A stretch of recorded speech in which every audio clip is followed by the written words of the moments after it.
StreamYard. Powered by Taxon Toys. Toy. Taxon Toys.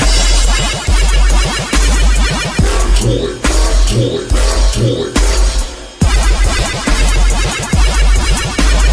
Powered by Taxon Toys. It's a celebration. Let's go. Straw Hats in the house. What's up, y'all? What is What's going up? on, Rowdy? How's it How you going? been, homie? I can't leave this on for the whole stream because I got that fucking megadome. You can call me People the Puerto should Rican know how I'm Megamind. doing because I post shit almost every day. You know, like There you go. I gotta wear with some swag. keep that shit tilted. This is actually not that uncomfortable though. So I It might. looks good. just You rock should leave with it that. on. You should leave it on. I might just rock like that. Ooh, it's Straw Hat Day today. I was not expecting that, but TG came through and I was like, there's no way I'm not gonna straw hat with him. Yeah. You Gotta know rep it. Like I said, I have one. It's upstairs where my partner is sleeping, and it's a sun hat. It's a beach hat. It's not the same. So I would kind of look goofy, but it's all good. All good, Sandwich all good. between two straw hats. Yes, Dre, you also need a straw hat. Everybody needs a straw hat. All right, It's look, it's what's going on? what's the word? Reusable. Oh. Yep. Yes, go. Dre, you need a straw hat. What's up, everybody? How you doing, Swampy? Danny What's up, and Swampy? Tessa, how you doing? Super Dre, how you K. doing, my brother? Super K44, how you doing, brother? Let's go. What's up, Thomas? What up, Thomas? How you doing, brother? Lots of What up, awesome Cyber people in the Shogun? chat. I figured, Yeah. you know. This is gonna be a good one. Because today is the day of celebration. It's a good day. A good day. It's a good day for celebration.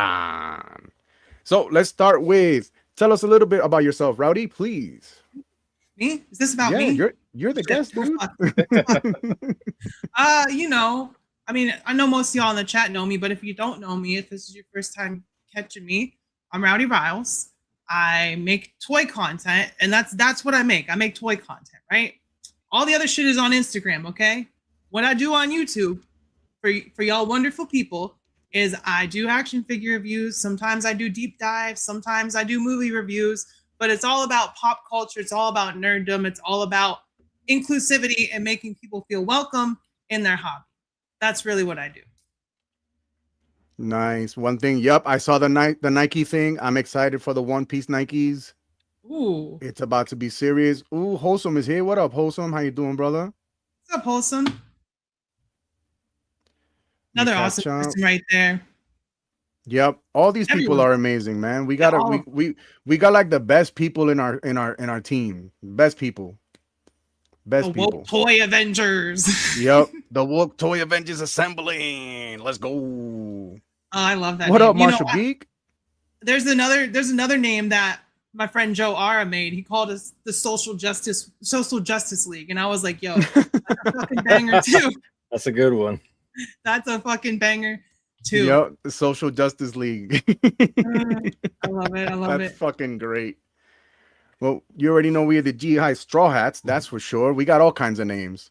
All kinds of names. That's how you know we're famous, right? Because that's what it's about, being famous.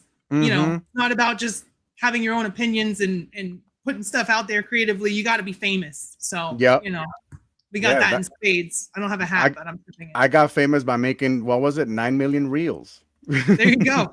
9 million. That's awesome. It's a nice Congratulations on solid that, number. man. Yeah, congrats. Right? You know, I just That's hit 900,000 views, which is pretty cool. I don't know how the fuck that happened, but doing For something right. real.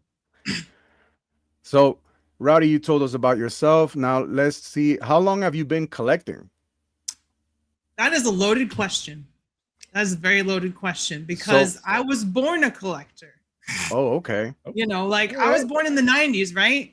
So from like 93 onward, because I was born at the tail end of 1990. So, you know, I had X-Men, I had Power Rangers, I had Spider-Man, the animated series, I had TMNT reruns, I had Street Sharks, I had all the good shit. And I have the type of like, I don't know if it's autism or what, but I love like holding a toy in my hand and seeing that character on screen, that was like a big vibe for me. So when I was younger, that's what I wanted. If I saw a cartoon or like an animated character on my TV, I wanted it. Like I wanted the fucking Chester Cheetah, and look what we got. Yeah.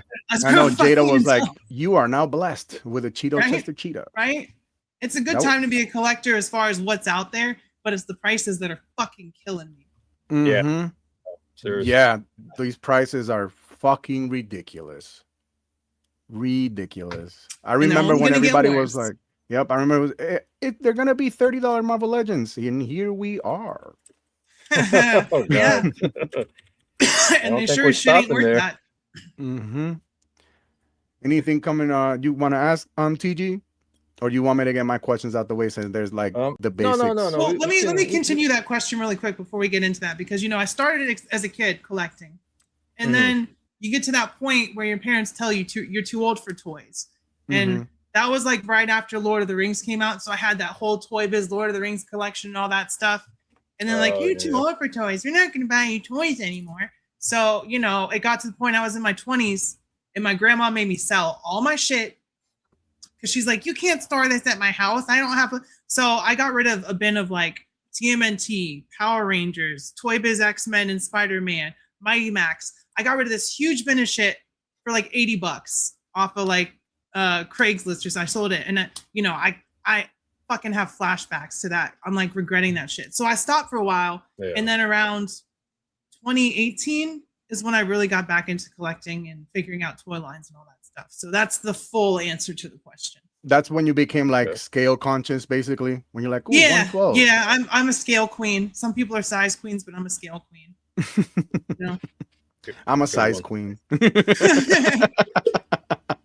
I don't care for the size. Man. The Lord scale. Yeah. 6.5 inch, okay? Yeah, the Lord scale. Yep. It's that heroic scale. I know you were letting us in on basically everything that brought you to where you are now in terms of, the content that you're making and putting out there. And, taking a look at everything, I gotta ask you, just like seeing the amount of content that you have and that you've put out there in terms of like, you're showing off video games, you're doing reviews, we got the toy stuff going on, you got way like all these different pieces that you're putting out there. And I gotta ask you, like, what is your secret to basically being able to handle all of that? Like, because you got, different aspects that you're putting out there, and it's really awesome to see too. But like how do you manage it all? ADHD. Do one thing a little bit at a time. Focus on exactly. So when I'm doing my toy reviews, this is how I've been doing them lately, and it's terrible. It's awful, right? So I get a new figure, or I get a bunch of new figures all at once, because that's what having an okay job can do for you. You get your bills, and then you get fucking goodies, right? So I get like a pile of loot with like 6 figures, and then I'm like, which one should I do first? And I'm like, no, I can open them all right now. So I'll film like the beginning, like the box part of the video, and then I'll just tear my grubby little hands into that shit. And then, I'll put it off. I'll film bits and pieces. And then at some point, y'all get like 5 videos in one day. It's happened. It's happened a few times, and the other stuff, it's like, I used to go to the movies all the time. And I'm not like a professional film critic. And I'm also very lenient on movies. Like, I'm not looking at these from like, I don't know, like Martin Scorsese level. Like, he's like, comic book movies art. And it's like, everything is art. If you're making something, if there's a bunch of people coming together to work on something, that's art. So every movie is art, even if it fucking sucks to you or other people. It's still art. It doesn't make it good art, but it's still, exactly. Someone likes it, So I have opinions about movies. So I want to talk about those. And what's the best way to do that on the platform that I built? Do they always get the best views? No. But I feel like I got what I wanted to say out there, and I get the way that I feel. And there's a couple people that will take my opinion and use that to either buy a toy or watch a movie or they'll see me playing a game and they want to play that game or replay it or whatever. And that's what it is. It's about inspiring people, you know? If my content inspires at least one person to go out and do something that they want to do, like content wise or whatever, then I'm doing okay, I guess, you know? Okay. That's honestly, as somebody that is new to, I guess a good phrase for it would be multitasking in terms of, you know, content output, because, you know, I used to just basically focus on nothing but, you know, the photography, the figure photography stuff. And now all of a sudden, you know, thanks to a certain awesome somebody, I find myself in a position where I'm putting out, you know, different types of content as well, and being able to, you know, put myself out there in terms of all that, but also kind of realizing that, you know, there are moments where I feel like I've taken maybe a bit too much on, and it kind of slows down other things. That does being happen. able to hear that, like how you put it, it's not only reassuring, but I think it's also, you know, kind of good to hear coming from somebody else, honestly. So Yeah, listen, here. we all have things we want to say, and we all should have the space to say them, whether or not other people like it or not. That's our right as human beings, and you know, as Americans for the most part. You know, hopefully that remains that way. But you know, we all have the shit that we want to put out there, and most of it, I would hope, is good for most people. You know, Right. So to stay on movies, what you think of Spider-Man? I thought it was I fucking fucking incredible. loved it. You didn't watch my review? You didn't watch my? I'm just, I've been like, I know in you're and out- busy. Yeah, I've been in and out of social media the past 2 days, so I'll 10 definitely out of catch 10. it though. Yep. Here's what I'll say about Spider-Man, right? Spider-Man and Indiana Jones are my two favorite characters. So now Raiders of the Lost Ark is my favorite movie. Spider-Man Brand New Day is now my second favorite movie.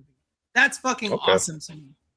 I don't think there's ever been a better representation of what Spider-Man represents, which is kind of what I was talking about. You know, like he takes the adversity and all that shit, and he doesn't use it to make excuses. He uses it to continually put out good in the world. Like, not to get into politics or whatever, but did you see what the White House posted using fucking Spider-Man? Yes. Yeah. Yes. And it's like, you motherfuckers completely misunderstand who Spider-Man is. They don't know who Spider-Man is or the Punisher. Oh, it's fucking frustrating, and you're making me like so mad by seeing that shit, because that is the antithesis of fucking Spider-Man, right? Yeah. Spider-Man protects New York. He doesn't want to do any harm to that city. He doesn't want to harm the citizens of that city. He's there to protect people, you know? So it's just such fucking bullshit. It really is. But no, really I love that movie. I fucking love that movie. I don't care what anyone says. If you think that that's a bad fucking Spider-Man movie, then you do not understand the character in any way, means. Shape, or form. Yeah. No, because that was perfect. You know, not emo. He's not emo, but he's going through these struggles. He's internalizing it, and it's coming out in ways that you can't control, and that's always the case. But he never wanted to let that overtake who he was. So what did he do? He went out and did something that people are going to see and be like, "Oh fuck, that's going to be horrible for the MCU going forward." But he did it not trying to hurt people. He did it trying to protect people. So, you know, his intentions were good, but that doesn't always mean it's going to work out the best, you know? Yeah. So. Yeah. Have you watched the TG? Oh, yeah. I was able to watch it over the, I think, Monday. I think I saw it along with Odyssey. I knocked both those out. Thanks to my wife. I want to see that so bad. I haven't seen that good. one yet, but I saw Spider-Man. Wait, it's not woke? All of it. All of it is woke. Come on. We got a guy in a spider suit saving random people. That's woke. What I liked about Spider-Man 2 was it was so small scale, which is what Spider-Man really is. Small it's not potato. some global, small potato. There you go. This is small potato. This is big potatoes. Spicy macaroni and cheese. I love you. I love Florence Pugh. Oh my God, she's so good. I think she's a better Black Widow. No, I agree with you. I agree with you, especially because Scarlett Johansson has been in some questionable roles with, and you know, it's just like, I'm gonna stick with Florence. I like her a lot. Yeah, I know they're slowly making the rounds with that casting news in terms of like I'm trying to parse through what's legit, but yeah, they're assembling them. They're coming together. Mm-hmm. Did you see who they cast as Cyclops? The kid from The Long Walk. Yeah, I did just not saw see a that yet. screenshot of it, and him and the girl Sadie. Yeah. Yo, They're cooking. They're fucking cooking. Now cast be Hunter good. Schafer as Mystique, and we're good. Hunter Schafer as fucking Mystique. Do it. They won't do it, but they need to do it. You guys ever watch Letterkenny? Yes. I want Wayne to be Wolverine. Okay. See, I think Okay. I think Taron Egerton, from Yeah. that would be a dope. Oh Wolverine yeah. I saw him in that movie. What was it? Apex or whatever with Charlize Theron. I forget what it was called, but I was getting some not so much Wolverine, but like he could do Wolverine based on the vibes of that movie. He was like feral, it was good. He's got some range on him, yeah. He was fucking Elton John. Like that was a great movie too. I don't know if you saw Rocket Man. That movie was great. Yeah. Yep. And he sang in that too. That was all him singing. It wasn't Elton John. Oh, that's good. That's even better. Awesome. Right? That's fucking cool. Yeah. I definitely like when actors and actresses like they go that extra mile, and put like in that Tom kind Holland and his gymnastics and his ballet. And he got hands. And he Yeah. got actual hands. And he's also got ham in the backside. I was like, God damn, Spidey. Yes. No. He must have he took the America's Ass award from Captain America. Yeah, he really did. He really fucking did. I get why Zendaya and Tom look at each other that way. I'm like, y'all are fucking perfect. Don't ever change. You're so in love. And I get it. Just keep it that way. I love that shit. I will say real quick for any of the avid comic readers out there, they did recently reveal this. This shouldn't be too much of a spoiler, but they did recently reveal that the person that MJ is with in the movie, because obviously it's not Peter. Apparently, in the subtitles, it is the infamous Paul. No, not Paul. Yep. Thankfully, he's fucking dead in the comics. Torment fucking spoilers. Spoilers. Is it a spoiler? That's been out for a hot minute. I don't. Yeah, that's been out what's his for name? forever. Spiral or Torment fucking gutted him, and I was like, did us all a favor there, buddy. Did us all a favor there. It was a bit overdue, in my opinion. But What, to have him in live action? Yeah, you're right. I agree with you. Next is coming Maximum Paul from Marvel Legends. Oh Lord. Yeah, I'm a huge Spider-Man fan, so I could talk about that shit all night. But Yep, same. I bet I was posing Daredevil right now, so try to set up a shot later. But I think I'm gonna do Spider-Man. I got a photo collab coming up with a certain someone who was in the chat earlier. Nice. And I'm definitely gonna use Spider-Man, and I'm definitely gonna use some masked dudes, and it'll be a good time. Nice, Nice. That's awesome. Spoiler alert. We all can get behind a good time. Mm-hmm. Oh yeah. So speaking of that, like, what is your favorite line to collect if you had just like one line to collect? Another loaded question. I know. Because back in the day I would have said Marvel Legends. But that was back in the day. Yeah. Now, actually it's not that hard. Because that line's wrapping up, so you're not going to be able to collect Jaded Toys Street Fighter 2 very much longer. Mm-hmm. Damn. You know what? I'm gonna throw an audible, and it's one that's coming out. It's gonna be the DC Mattel line. I'm already all in on that shit. Okay. Yeah, you got the other ones, right? The $12.99 ones. Yeah, they're really fun. They're fun. That's what matters. matters. Have they showed anything in terms of like? Because I January think 1st. there was going to be an adult section for the January Mattel 1st. We're getting a full rundown of the first wave. They announced that at San Diego Comic Con, but I'm pretty sure because of Todd McFarlane, they can't talk about it. Because he's still got a death grip on the DC shit. Yeah, he's milking the shit out of that Batman movie. He's still. That's what I was gonna say. He's got the tail end of it, but this guy is still insisting on pumping out Batman after Batman after Batman. That udder is fucking chafed right now. Like that, there's no more milk in that puppy. Like, I love Batman, but it's like, Jesus, dude, at some fucking No, point. you don't love Batman. Todd loves Batman. Okay. Fucking facts, dude. Holy shit. Yeah. Oh man.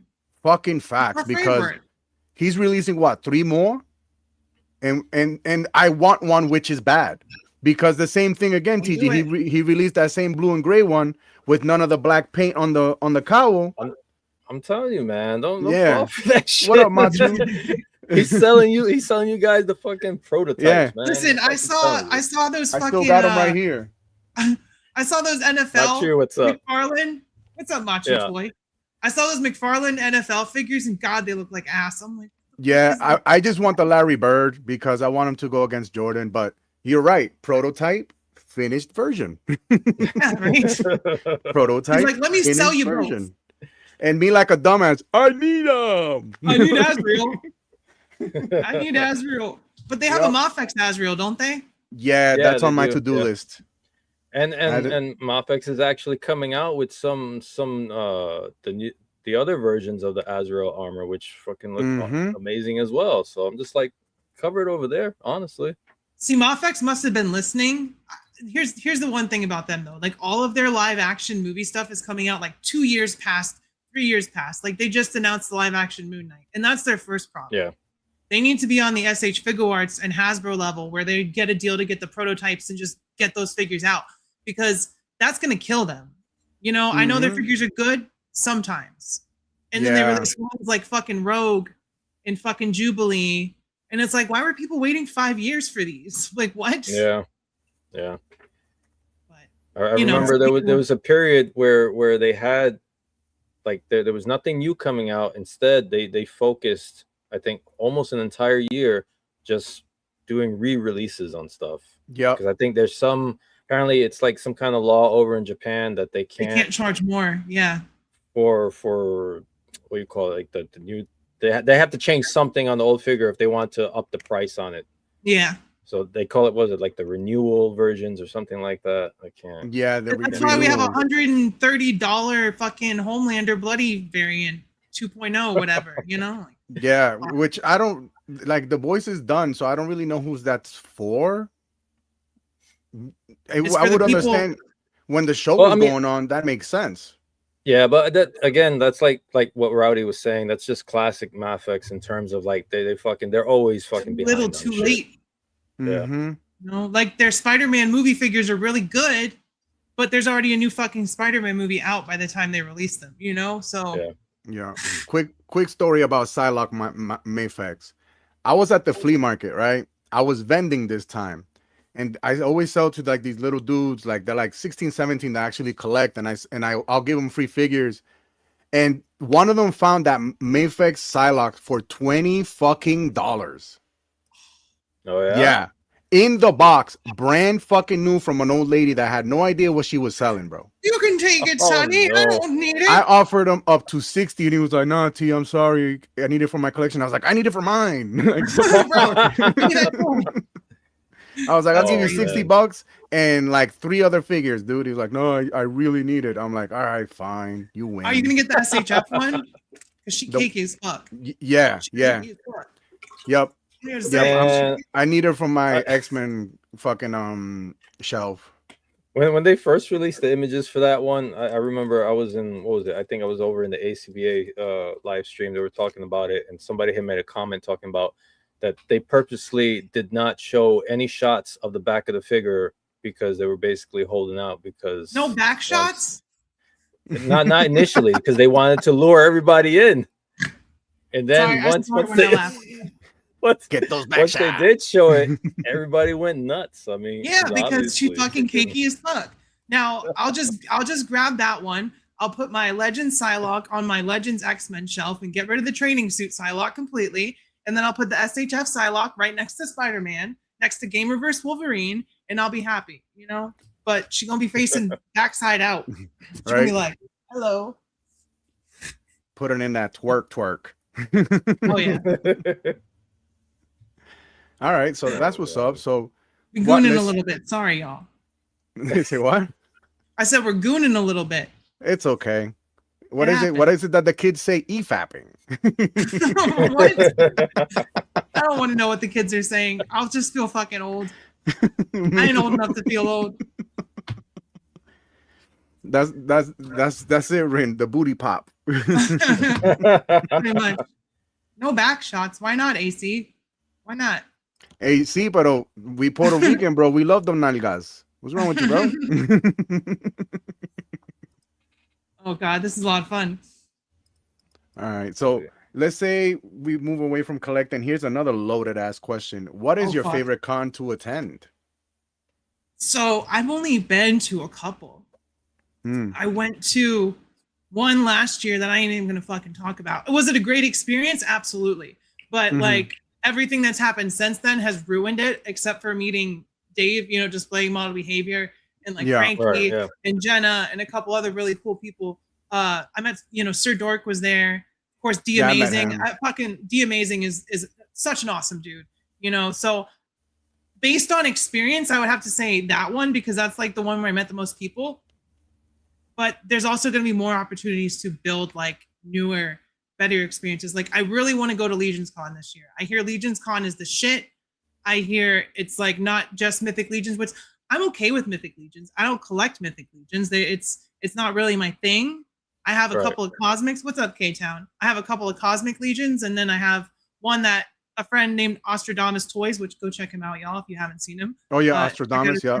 Oz is cool. He actually bought me my first Mythic Legions. We went to Eternia Dreams when it opened up close to me, and he's like, "I gotta give you this figure," and I'm like, "Oh, you don't have to do that." And I didn't even know it was like like one of the brand new like figures. It was like Belualith is her name, so she's like a necromancer kind of lady, which is really cool. Yeah. And the whole vibe of like Mythic Legions collectors is really cool. I know there's bad apples in every group. You know, there's always those couple people that kind of try to ruin the party for everyone. But I keep hearing that Legions Con is the one to go to. So I really want to try to make it to Legions Con in November, but we'll see. You know, life has a fucking tendency of just being like, here, you see this door, this mat underneath you? I'm gonna pull it out. Yep. Knock you on your ass. If I had $1 for everybody that asked me if I'm going to Legions Con or if I ever went, I'd have at least $10. I know, right? So it's got to be a good show. It's got to be a good show. Yeah, everybody tells me like, dude, it's amazing. Why don't you come through? Cake it. And I'm thinking, I barely go to cons because I'm tattooing during the weekends. You know what I mean? Yeah. So that's when I make most of my money. So I can't really like justify taking that long ass trip and not making my money. You know what I mean? Well, see, look, Machu just said Legions is the most fun. Yeah, even Machu said it. Yeah. And you know, there's ones in my area that are closer, like Maryland Toy Expo. I went to last year. That was really fun. That was like my first, not major con, but it's like an hour and a half for me, and it's like $20 for a ticket, so I can swing it. And you know, I got some cool. I actually just brought stuff to trade, and I ended up leaving with stuff that I wanted. So that was pretty cool. You know, I didn't bring any money. I just brought toys that I wanted to get rid of. There you go. Yeah. Oz is an awesome dude. He does the clubhouse on Saturdays. It's a good time. I feel bad because I usually can't catch. I go over to so many people's channels and show my support and love, and I wish I could go on everybody's live streams all the time and all that shit. But I even had to like postpone y'all because you know life was happening. I was moving. I was dealing with all this other shit. So you know I can't always show the rep and love that I would like to, but I'll always. But you're here, and that's all that matters. Yeah, that's what matters. And, you know, I try to shout out good people and keep good people, you know, within arm's length, because you know there's a lot of good people, but sadly it is hard to find good people sometimes. You know. Yes, I agree. We're slowly building our community of like-minded good people. You know what I mean? So. Hi, TG. Right? Where did he go? You still there? The black box. Can you hear me? Yeah, we can hear you. I am having some weird connectivity issues. Hold on. Yeah, no worries, no worries. All right, word. So now back to my other super loaded questions, because I got loaded questions. Loaded. And well, you kind of answered it. Honestly, it was the ADHD, but you make a lot of content, right? What would be your advice for someone that's new and trying to grow their channel? Trying to grow the channel, that's a different part to it. So this is the thing that you need to remember about trying to grow your viewer base, right? That's consistency. That is, no matter what, if you only put out one video a week, make sure it's on the same day at the same time, because otherwise YouTube will bury your ass. Like I upload a video every Tuesday, whether it's a members only going to, you know, viewable for everyone, whatever. But like there's always a video on Tuesday, and it used to be at 12 p.m., but now I do it at 12 a.m. because a lot of people are still up at that point. You know, I try not to be, but a lot of people come in at 12 a.m. and they say, oh, look, a new video. And consistency. That's the first thing. The second thing is you gotta, first of all, always be yourself. Don't ever hide who you are. Don't ever, or I mean, if you're a piece of shit, you gotta try, but it always comes out. So you know, like, first of all, be a decent person. Like, we all have mistakes. We all say things we regret. We've all done things we regret. But what matters most is learning from those mistakes and growing as a person, and use that in your content. Like, don't project that shit outwards, but just, you know, try to make content that's inclusive in like really about what you want to talk about, which is hopefully TG's gone. Where'd he go? I don't know. TG Vaughn, more like TG gone. Yeah, right. Hopefully he'll join back in. Yeah, I'm sure he will. Yeah, he's got all the other loaded questions. He's got to come back. Yeah, he's got I did my homework questions. All questions are valid. All questions. Fair. So consistency, be yourself, and find what you're really passionate about, because there's nothing that YouTube hates worse than you swerving from one type of content to another. If in one video you're talking about action figures, in the next video you're talking about some like deep theological lore on the same channel, it's gonna fuck your algorithm. I just use that example because that's the kind of stuff that I watch, not that I put out, you know. So like it's really those three things: is consistency, be yourself, and at least when you're first growing that channel, stick to what you want to talk about the most. We all have things we want to talk about. Use Instagram or whatever other platform for that. And if you want to stick primarily to YouTube, do the same thing. So that's what I do, kind of, because I'm just learning this whole content journey. I use Instagram for my rah shit and YouTube for this shit. You know what I mean? Exactly. You're not bludgeoning people with certain things that they're not there for, you know. And we all lose subscribers, we all gain subscribers, but what you're putting out is the biggest factor in that. So just be you. Don't ever change it for other people. The golden rule: don't be a dick. Really that simple. Really that simple. What the fuck happened with TG? He straight up disappeared. Yeah, well, I'm gonna take off the straw hat. Ew, my bald head. And I'm gonna put on my Boston hat. My worn down hat. Boston. Yeah, my Boston hat. Say hello to your mother for me. Right? Yeah, one of my homies is in here. He said, "What's up from the Dirty Bird?" What's up, Frankie? How's he's restarting. Oh, okay, his PC crashed. Oh, okay. Word. Damn. Word. We got we got so much shit going on. We crashed his computer. Right. Sorry, TG. So let's see what else I can ask, because that was my questions pretty much, and I'm trying to think what else we can talk about that isn't, you know. Yeah, and that's the thing. It's like, as much as I would love to, it's not worth it. You know, it's not worth anybody's time. It's not. And that's the thing, y'all. It's really not. You want to tank your shit, go for it. But just know that that's what you're doing when you do that kind of stuff. TG's back. Yeah, you guys hear me? Drip. Yeah, you had too much drip for the stream, dog. Kicked you out. Everything went black. Jeez. It was like, this man got too much drip. I'm out. Sorry about that. Take care, Swampy. Thank you for coming through, fam.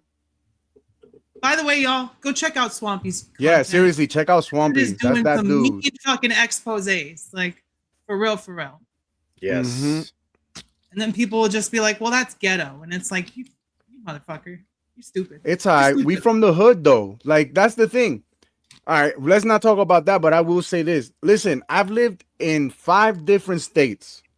Each of them, because my mom was on Section 8, was in the hood. I've been shot. I've been stabbed. I ran in gangs. I've done it all. Don't let me collecting toys as a therapy. This isn't an act. This is who I am. That's just what it is. I don't come here, like I said before, nobody here, I can guarantee you nobody here is playing a character. We're all the same outside of here. I'm just as offensive to the right people in real life as I am on the internet. I promise. Same. Oh, Lord. Same. Well, thank you, Dre, for sharing Swampy's Dre's channel. on top of it. He's sharing all the good shit. My man knows what's up. Yeah, TG, you could take it away with the questions, my dude. I went through my basic bitch ones. That's what I call them. They're not basic. They're foundational questions to let people know who I am. Fair, building it brick by brick, you know. It's because TG's gonna come through with the TG effect, and it's gonna make my question look like man. Nah. As long as my computer doesn't blow up, jeez. All right, so let's start off with, you know, we kind of try to do this for every segment with every guest. So we're gonna talk about the actual namesake of the show, and I'm gonna put a little bit of twist on it this time, because the last time I asked it, I was not fully prepared for it to get reflected back at me. Oh, yeah, I remember. Obviously, we know San Diego Comic-Con just wrapped, you know, and we were able to get one of the things that came out of that was the Marvel Legends Avengers Doomsday Wave, you know, which honestly was a lot to kind of take in. I know there were leaks on it beforehand, but just actually seeing it, you know, be legit and all that stuff. So taking a look at all the figures, and I know, you know, you had taken a look at them as well. So, you know, we're talking, you know, you had brought up the old pinned arms on Shang-Chi, you know, the reused legs on Thor, and Magneto. And then obviously the cape issue with Magneto, where he has the cloth cape, right? But then you got the Doctor Doom comes with that chunky plastic cape that has namesake of the movie. So like, I just, you know, when you got a company like this that's basically charging premium prices, all right, for, let's just call it what it is, a blockbuster wave, because this is all on that friggin' movie, right? Yeah. But you know, us as consumers, we're able to see, you know, the corners that were cut in bringing this wave to life. You know, I just want to know your opinion. Like, at what point does buying into a legacy line, you know, become a sheer financial mistake? Right now, you know, you invest so much time and money into a collection that every release was steadily better. They were doing the things that other companies weren't doing, introducing pinless stuff, adding new articulation. Right. And then you have, and I understand how like molds and all that stuff works. You can't use a mold for one figure while you're making it for another figure. It has to be specifically taken apart for, you know, one figure at a time. But the fact that the Maximum line is such a perfect example of this shit, right? Because, and I'm guilty. I have every single Maximum figure because I'm a fucking, I have a problem. I have a problem. At least you're aware. I'm a huge Marvel fan, as you can see behind, you know, there's like, but you know, and this is just green screen, so it's not real. It's upstairs. But, and this is the main point that I'll make about something like Doomsday, right? So how much did Spider-Man make its opening weekend? $1 billion fucking dollars, right? A lot. So yeah, a lot. What do we think Doomsday is going to do, and why do we think that it's any less worthy of all new tooled figures than Spider-Man, which they still couldn't be asked to make a brand new Spider-Man for that movie? Yeah, it's a brand new upper torso with some slight changes and a little bit of updates on that upper torso only, and then I don't even think there's a new head sculpt on it. No, but you know, people will make excuses like, oh, tooling, oh, we only have a certain amount per wave. It's like, and this is what I've said before, because Black Series, maybe they're not as good as Marvel Legends. Maybe they cost exactly the same, but we get mostly new sculpts. And that's because most of these characters require new sculpts. The same thing can be said of like movie MCU Marvel Legends. Every character requires a new sculpt. Unless it's a straight one-to-one same costume, which it never is. There's always changes. So maybe release less in one wave, do 4 instead of 6, do all new tooling, and make people wait a little longer. Because how long did we wait for Gambit? You know, which is all new tooling. Yeah. You know, so, but like I said, I have a problem. I'm still actively buying Marvel Legends while trying to stay away from them.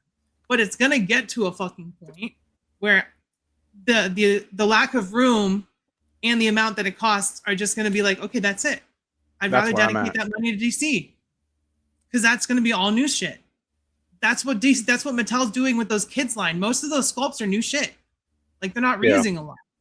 So yeah, I need that Robin. Kind of a big answer. But I'm a big fan of Mattel now. Like what Hasbro was doing, Mattel is now the GOAT for me when it comes to like mass produced action figures that you get at Target, you know? Mm-hmm. Right. They're doing great stuff. So honestly, I mean, we can say that it's not just Hasbro too when it comes to that. I think we have you know, looking for example at McFarlane again, you know, they drop in $60 freaking God of War Kratos figures, you know, that are coming out with single jointed elbows. Mm-hmm. You know, and paint apps that, well, I don't even want to get into the paint apps, but then meanwhile, it was brought up earlier too, you know, you got Jada Toys, which I feel is honestly kind of setting the gold standard, you know, when it comes to Street Fighter, and obviously the Invincible line. And those figures are coming out for a fraction of the cost when compared to McFarlane and Hasbro. You know, do you feel like these legacy companies are just kind of relying purely on brand loyalty to sell this subpar engineering? Or I mean, are collectors in general just kind of no? We're the problem. Vote? People like me are the fucking problem. Keeping like we just buy keeping Marvel Legends afloat, you know, like as much money as I give to other toy companies, Hasbro gets double that simply because they have the license. And it's like, when is what happened to McFarlane and Mattel at one point going to happen to Hasbro with getting the license taken from them? Because fucking Playmates lost the Turtles license after almost 40 years. So it can happen, you know? Yeah. It's crazy. You lose accessory pack. You lucky motherfucker. Yeah, I'm waiting. You lucky motherfucker. I'm waiting for mine. I'm patiently waiting for mine. A But homie got it for me. It's hard being a collector, you know. We put so much passion into catering the collection that we want, and we dedicate certain things to, like, you know, Marvel, Hasbro, and at a certain point you just have so much shit and it's not improving enough for you to be like, well, I want the next one. Like, that's where I'm at now with Marvel Legends. Like, unless it's somebody that I really like, Daredevil right here. That's a great Daredevil. Yeah, unless it's something like that, because I didn't have none of the other ones, I'm all set. And that's all new tooling. It's all new. Yep. When they do that, they make great figures. Yes. When they do that. Yep. Because right now, Marvel Legends is almost like I don't know. It's almost like in a weird spot. You know what I'm saying? Where it's nothing but repaints and then reuse. Yeah.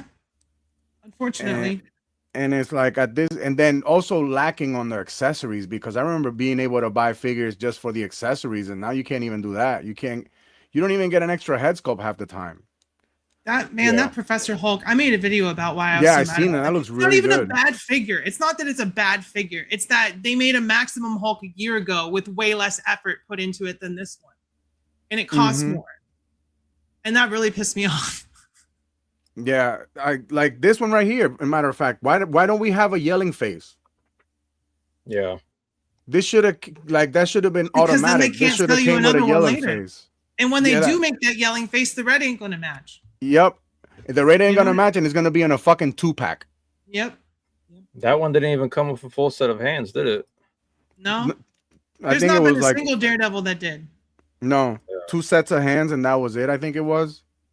Grabbing hands, one fist and one open hand. Like, yeah, and one open hand. That weird fucking looks like it has carpal tunnel hands. Which is fine if we get 2 of both of them, but don't just give us 1 and 1, you know? Daredevil punches people.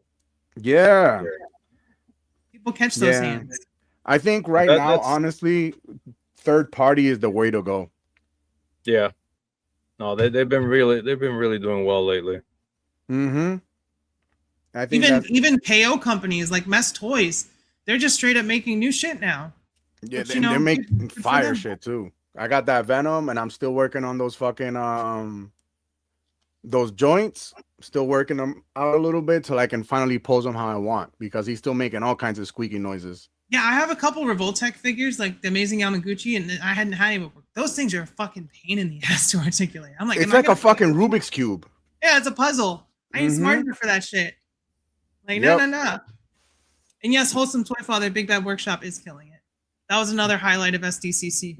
Yeah, I agree. I gotta get that. I call him Tactical Yoshimitsu, the red demon one or whatever it's called. I keep seeing them everywhere. I gotta get it. That's a good question, Frankie. Yeah, I was just gonna.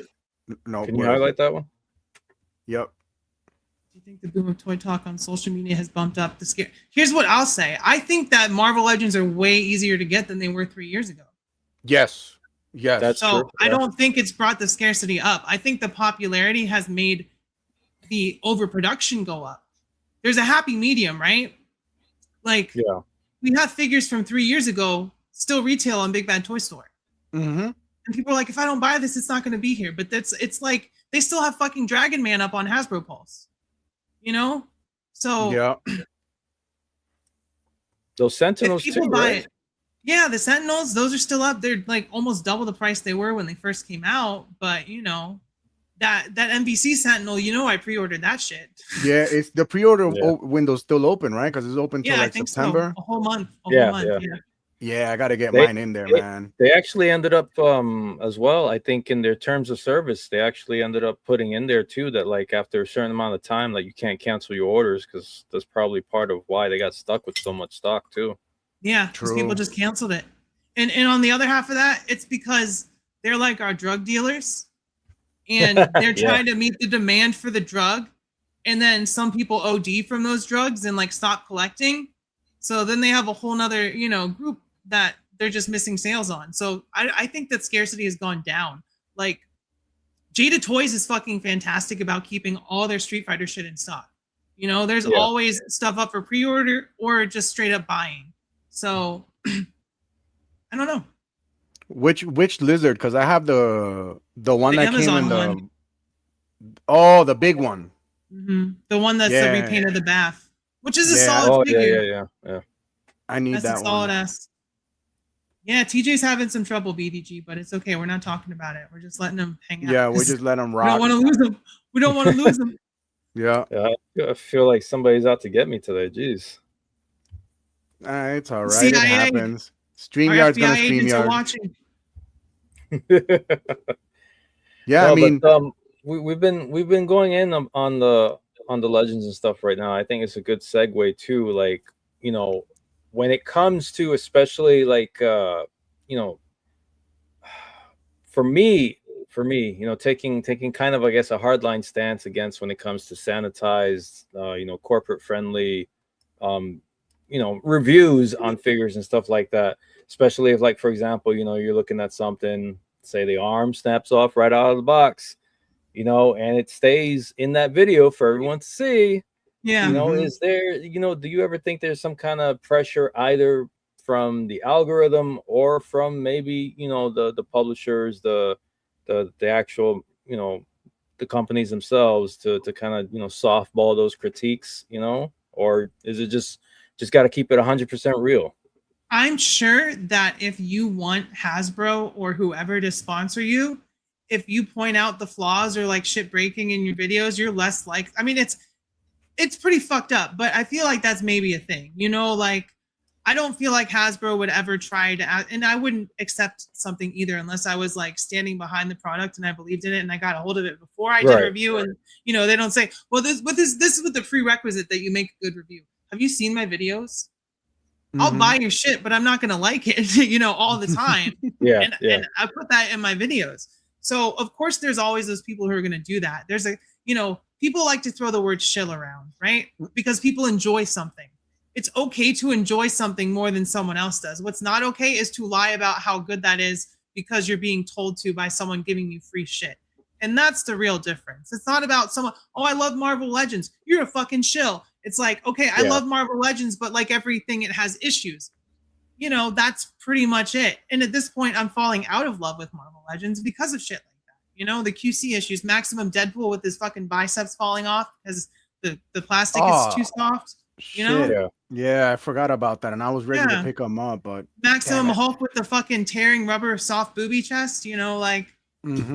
Yeah, and I feel like too. It's important to because you made me realize a good point. You know, it's important that I feel that we emphasize that, like, when we're speaking of things like this in the way that we're speaking of it, that, you know, people need to realize that, like, this is coming from, like, this is, it's positive criticism, because we love these toys, we love these figures, we love these characters. We want them to be better. We want them to be better, exactly. Like, we want to give them the money, and it's not, you know, it's not the end of the world if, like, we're going to be griping about what we get, because, you know, we want the improvement to be there, you know. So it's like, some people can get it twisted, but like, oh, you're just always being negative, why are you always just hating? It's like, to a degree, like, you need to understand, like, we're saying these things because, you know, if nobody freaking says it to begin with, then obviously they're just going to make whatever the hell they want, put out whatever the hell they want on the shelves. Like, us as consumers, us as fans, you know, we do have, you know, we do have a say in things at the end of the day. You know, maybe not as much as some people like to think we do, or some people want to be able to have, but, you know, it just goes back to, like, you know, we want these freaking characters, you know, we want to have these figures. Just don't give a shit. Like, we want good stuff, you know. And, you know, it's one thing to also talk about it and then still continue to buy it too, and I'm guilty of that shit. So, you know, I'm up on my soapbox saying this is a piece of shit, don't buy it, but I bought it. But, you know, I feel like that's kind of when I, you know, I wanted the figure anyway because it's a missing piece in my collection, and B, that's what the review is about, right? It's to give you my opinion before you buy it. You know, I get money off of YouTube, not a lot, not like a job's worth of money, but, you know, I get some money. So it is beneficial for me to be up on the new figures, especially, well, not especially, only if I want them. I'm not going to buy a whole fucking wave just to review it because it's new. You know what I mean? Like, I've got that Lady Deadpool coming because it's on that super articulated female body. Yeah, I need that one. She looks great. Yeah, that one's looking good. Yeah. But it's also reuse, but it's fair reuse. You know, it's like we want more of those hyper articulated bodies that you've made. We know that the game is reuse. It's about what you're reusing. The fucking Sunfire body? Yeah. No more Sunfire. Retire that shit at this point. No, but it's you make a very good point, because, like, that's another thing. Like, we understand, like, that's how they make their money. That's how the game is. We know that. But like you said, I mean, if you're just gonna keep resurrecting something that shouldn't be in fucking use anymore, like, come on, guys. The way do you know how long they use Bucky Cap? Like, fucking 15 years. Oh man, it's still coming back. The Bucky it's still making an appearance here and there. Can you? I think it was from Frankie, his first comment, the one he made at 8:52. The let's not forget. Can you bring that back? Oh up? yeah. So yeah, I don't have my glasses, so it's kind of hard to see those tiny letters. I agree with that, Frankie. Yes and no, because as we all know, like, for I'll use Hasbro because obviously Mattel does it as well, and I think they're going to start doing it too, because, you know, they got their kids line and then the adult section that they're going to be pushing out for the DC stuff. But when it comes to Hasbro, I know, you know, they have their different subdivisions that are basically, like, you know, the versions of the characters and heroes that are obviously either less detailed or less articulated and stuff like that. And those are, you know, the kid friendly ones, friendly lines and all that stuff. But when it comes to, like, the legends, like, I honestly believe that that's something that these companies, not just Hasbro, but have slowly come to realize, you know, over the years, that it's really the adults that are carrying that market, those figures, especially when you look at all the stuff that will be like the exclusives on Hasbro Pulse and all that stuff, the made to order items and all that stuff. And it's not to say, like, I agree that, you know, that it's important to get the kids into it as well, because obviously then can I interject for a second? Hobby's never going to continue. Because y'all know who the Rizzler is, right? That kid that, you know. Yeah, he's getting into Legends. It. Yeah. You know, so there is absolutely kids that want Marvel Legends and appreciate the collector's side of that kind of stuff. It's just, unfortunately, when we were kids, we had cartoons built to, like, make us want to buy the stuff. And that's probably a better thing that kids don't have that nowadays, but now it's just fucking iPads and tablets and video games and fucking Fortnite, you know? So it's a whole different thing. And that's where they really invest the money towards kids, is fucking digital stuff, which is horrible. you know, like Fortnite, Roblox. They want these kids addicted to like gambling with their loot boxes and all this stuff. And they'll leave the toys to the adults because Hasbro doesn't make their most money off of toys. They make their money off of Magic the Gathering, D&D, and digital stuff, and board games. The toys are like secondary to them. They've talked about moving away from action figures and toys before. And especially with that new CEO, I don't trust him to do right. And I think that's a big problem too. Right? What is his name? You know what? If they do, just give all those licenses to Jada and do us all a favor and just do that. Jada, I hope Jada does all the NBC Capcom characters. They're doing Strider. I hope they do all the Capcom ones. That'd be fucking fantastic. I want that Strider. That Strider is on my to-do list of financial mistakes for sure. There you go. But it won't be a mistake. What I say this all the time. There you go. Yeah, that's true. When I say all the time is vote with your wallet. Just vote with your wallet. Like, you know what I'm saying? If we keep buying this shit and it's subpar, they're just gonna continue to give us the subpar shit. If we all were to be like, because the toy community is a pretty big community. You know what I'm saying? It's niche, absolutely. Yeah, it's niche, but it's a decent size, whether you're on the douchebag side or our cool side. But it's a fucking huge collective of people.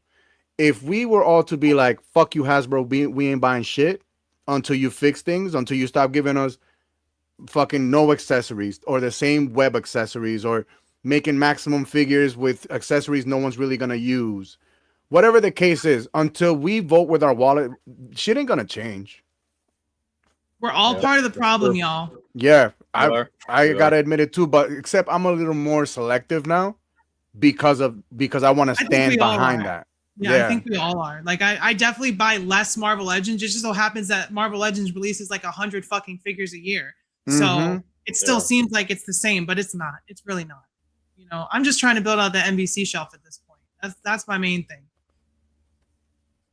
Yeah, that's true. That's like anime moving away slowly from making episodes to making movies. That's true, because a lot of animes now stop at like 15 episodes and it sucks. Yeah, everything is almost stopping at 10 to 15 episodes and it fucking sucks. Are y'all up on X-Men 97, by the way? Speaking of TV? Just watched it today. Yes. What a good show. What a good fucking show. Just watched it today. That's another freaking show that I really feel like these low episode counts are just like kind of like they heard it. I want because it is rushed. It is a little rushed, like, you know, as far as like the story and what's happening. Like, I don't think that they're gonna resolve something in an episode and they resolve it in one episode, and I'm like, oh, okay, well, you know, on to the next, I guess. But that's kind of like comic books too, I guess, because you know, arcs are like 3 to 4 issues and then they move on. So what's up, Dead Man? What up, Dead Man? Hey, what's going on? I had mine on, but my head's too big for it. He had the human got too huge. Yep. No, when for 97, I was talking with my wife the other day. We were having a conversation about it, and just in terms of like, because of the episode length, like I feel like, you know, when it comes to the brevity and trying, like you were saying, like trying to get that resolution with stuff, it just feels like it's like being on the highway, flying down the highway at like, you know, 90 miles an hour. But it's still a fun ride. It's still a fun ride, you know. And I comparing it to the first season, like the big moments, the big action set pieces and moments that they had in the first season, when you look at them happening in season 2, in my opinion, I feel like they're just basically that they're happening almost every single episode, and I feel like they're trying to top the stuff that happened in season 1, and you know, I don't think it's meeting that bar, at least for me personally. If it was double the episode order and they fleshed out most of the shit into 2 episodes, like the season premiere, I don't want to spoil anything because I know some people binge watch it. Yeah. But that first fucking 2 episodes was some of the best comic book TV I've ever seen. I was freaking crying, and that you know, that's not the first time with X-Men 97 or most things, but you know, it got me good. This season. Season 2 does feel fucking rushed. Yeah, season and I can agree with that. I can enjoy it and also think it's rushed. You know, like I like Game of Thrones. I think the last season was rushed, but I can still enjoy the ride until the last episode. You know, that last fucking episode. Who is more fit than Bran the Broken? Everybody. I don't know. And now because of, you know, speaking as an avid book reader now, because of freaking how much that whole fucking last season got cocked up, I don't ever think this dude is gonna finish this freaking book. He's not gonna finish the books. The last thing he put out was basically saying, like, I think it was like a half-assed apology, talking about how I realize that I'm dragging my feet on things, yada yada yada. And by the way, if he's doing all these TV shows. Yeah, he's doing all these other he's doing all these other video games instead like of finishing the freaking main thing. Like, but I'm like, please, just at this point, what's the point? Because people are gonna read it and be like, well, that's not like the show, and it's like, well, no shit, it's a book. Yeah, I think that's part of the problem. Like, basically, it's like when no matter what he does, he has to go up against what's already out there, and he probably just feels. No. TG, no. There he is. There you are. You froze real quick. My back. Oh, yeah, you're back. My bad. TG, You were saying this computer's trying to kill him. Yeah. What was the last thing you heard? I don't even. Bring. Oh no. No, just about him not finishing the books, you know? Yeah, him not finishing the book. If you're watching this stream, you know, Mr. Martin, please finish the book, all right? Do it for me at least. Right. Please, just finish it. Just do it. You don't got much time left. And like, my favorite character was Jon Snow. Like, that's the dude who should have been king, and it's because he didn't want it. You know, that usually makes the best leader, the people that don't want that shit, you know? So they did my boy dirty, but I didn't give a shit about Daenerys, I'll tell you right now. I hated that bitch from episode 1. I hated her. Oh, kitty cat. Yeah, I was more of a Jon Snow fan. The bastard. I just like the fact that he was a bastard. And fucking, yeah. And he didn't give a fuck. Poor guy. He got one part in the Eternals, and they're like, no more Black Knight. Sorry, that's it. No Blade. That would have been cool as fuck too, man. And then fucking Mahershala Ali got fucked over too, and he was at the end of that fucking movie. Girl, don't even get me started. I know. Not because I was looking forward to that. Squandered and wasted opportunities. Well, Wesley Snipes said it. There was only one blade, and there'll only be one. Daenerys did nothing wrong except for burn all of King's Landing like her crazy fucking dad. Yep. What do you mean the girl that's the daughter of the Mad King went mad? That doesn't make any sense. Right. I was like, people, really? What you mean that incest baby did incest stuff? Come on. That's her nephew, everyone. Yep. That was also wrong. Okay. Yep. Yeah. Game of Thrones be on some shit. Anybody watch House of Dragon? Because that's also on some shit. I fucking love House of the Dragon. The last episode with Damon and his little... I'm behind. Oh, never mind. I'm not going to say nothing else. I'm like 3 episodes behind. Is it over? Is the season over? No, not yet. I think it's like 2 more episodes. You know, it was really good. A Night of the Seven Kingdoms was really good. It was short, but it was so good. It was absolutely amazing. I can't wait for it to come back. It was. I liked that it wasn't so heavy. Well, until the last 2 episodes, but up until that point, it was kind of like funny and light. But yeah, you know what I mean. It got real, but yeah, I love TV. I consume a lot of like movies and TV. Like I'm always waiting for the releases to come out. Like we just watched the new Mummy movie, everyone hated that fucking movie, but I thought it was fun. It was stupid, turn off your brain fucking fun. It was gory, it was gross. Had like fucking drinking embalming fluid and shit. Like that was great. And then yesterday we watched Send Help. Me and my partner, we watched Send Help and we watched Together. And both of those are really good too. I'm loving all the TV and shit. I was watching No Way Home before we got on stream today. Oh yeah? And I'm gonna be real with you. The choreography and everything is so much better in the new one, in Brand New Day. You want to know why? Because of Jackie Chan stunting. His stunting. Yeah. If it like everything looks more fluid, everything looks more real.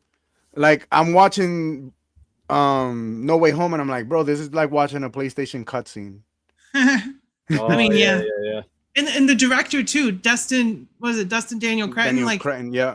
he did a fantastic job. And I know he did Shang-Chi, and that movie was good. I don't think it gets its flowers properly because Shang-Chi was a lot of fun. Yeah, I thought Shang-Chi was good.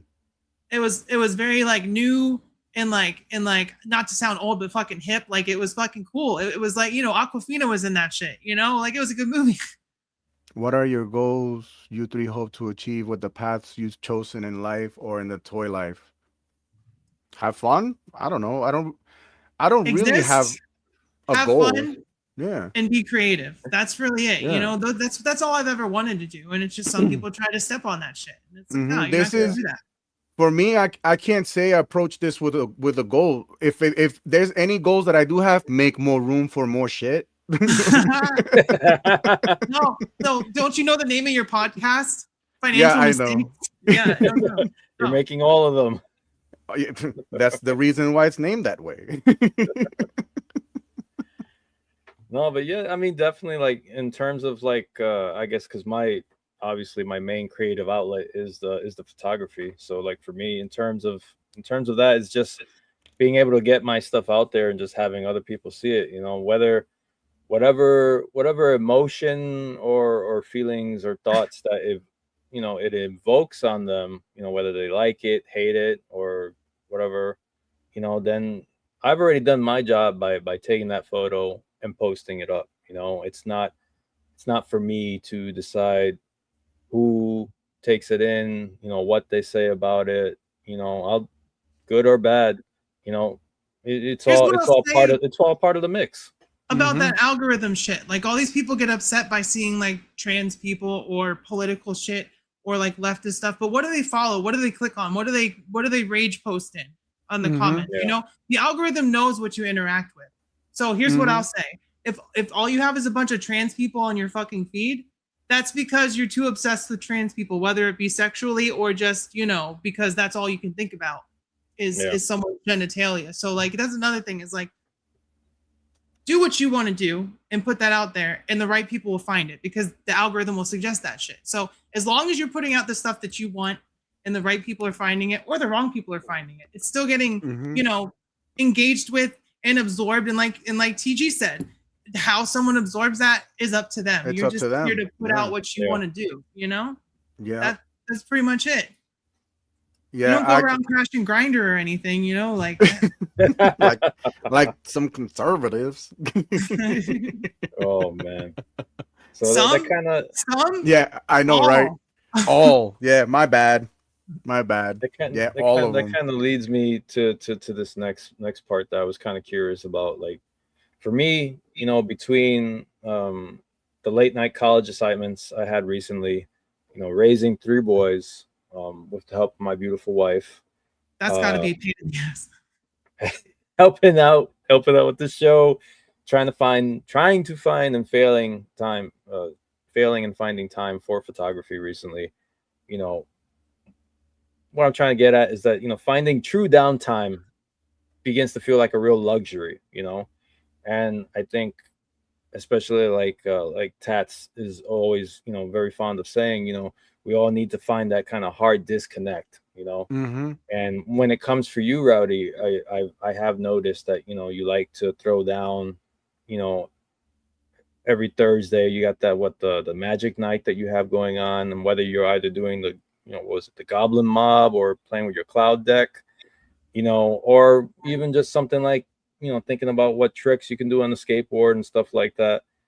When you're doing those things, when you're having those moments and instances where you're not like connected to like, you know, critiquing toys. Oh, you're talking about my Instagram stories. I was like, yeah. I was like, yeah, because I play Magic, you know, like I play Magic with my partner.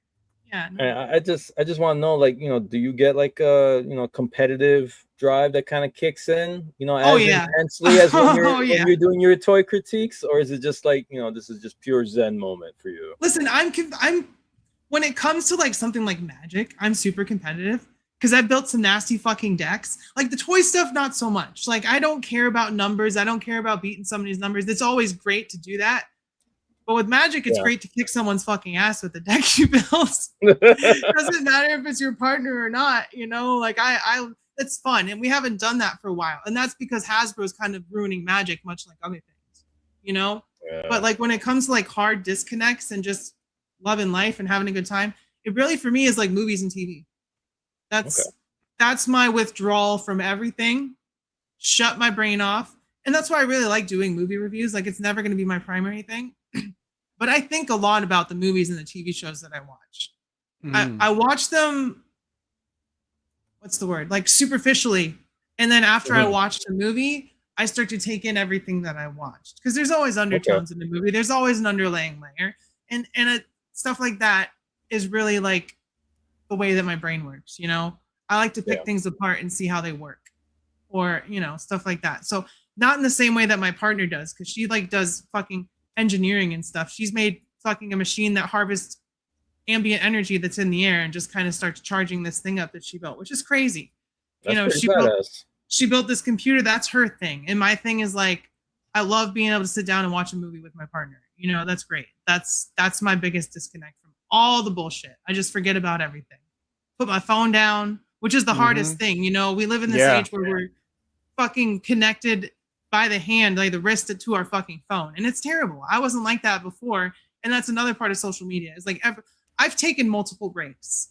Not like full on stop doing everything breaks, but I've taken multiple breaks from like making content because I have to do that. I get burnt out. Right. I get burnt out dealing with shitheads. I get burnt out dealing with myself, you know, the way that I feel like my own self-consciousness, you know, having to put my face out there, which I don't have to, but I choose to. You know, we all have our self-consciousness and all that stuff that we worry about. So just like putting on a movie and chilling out is the best thing I can do for my mental health. That's awesome. I'm at the point where I'm about to take a quick break from Instagram now that I'm being left alone, and hopefully all my homies will too.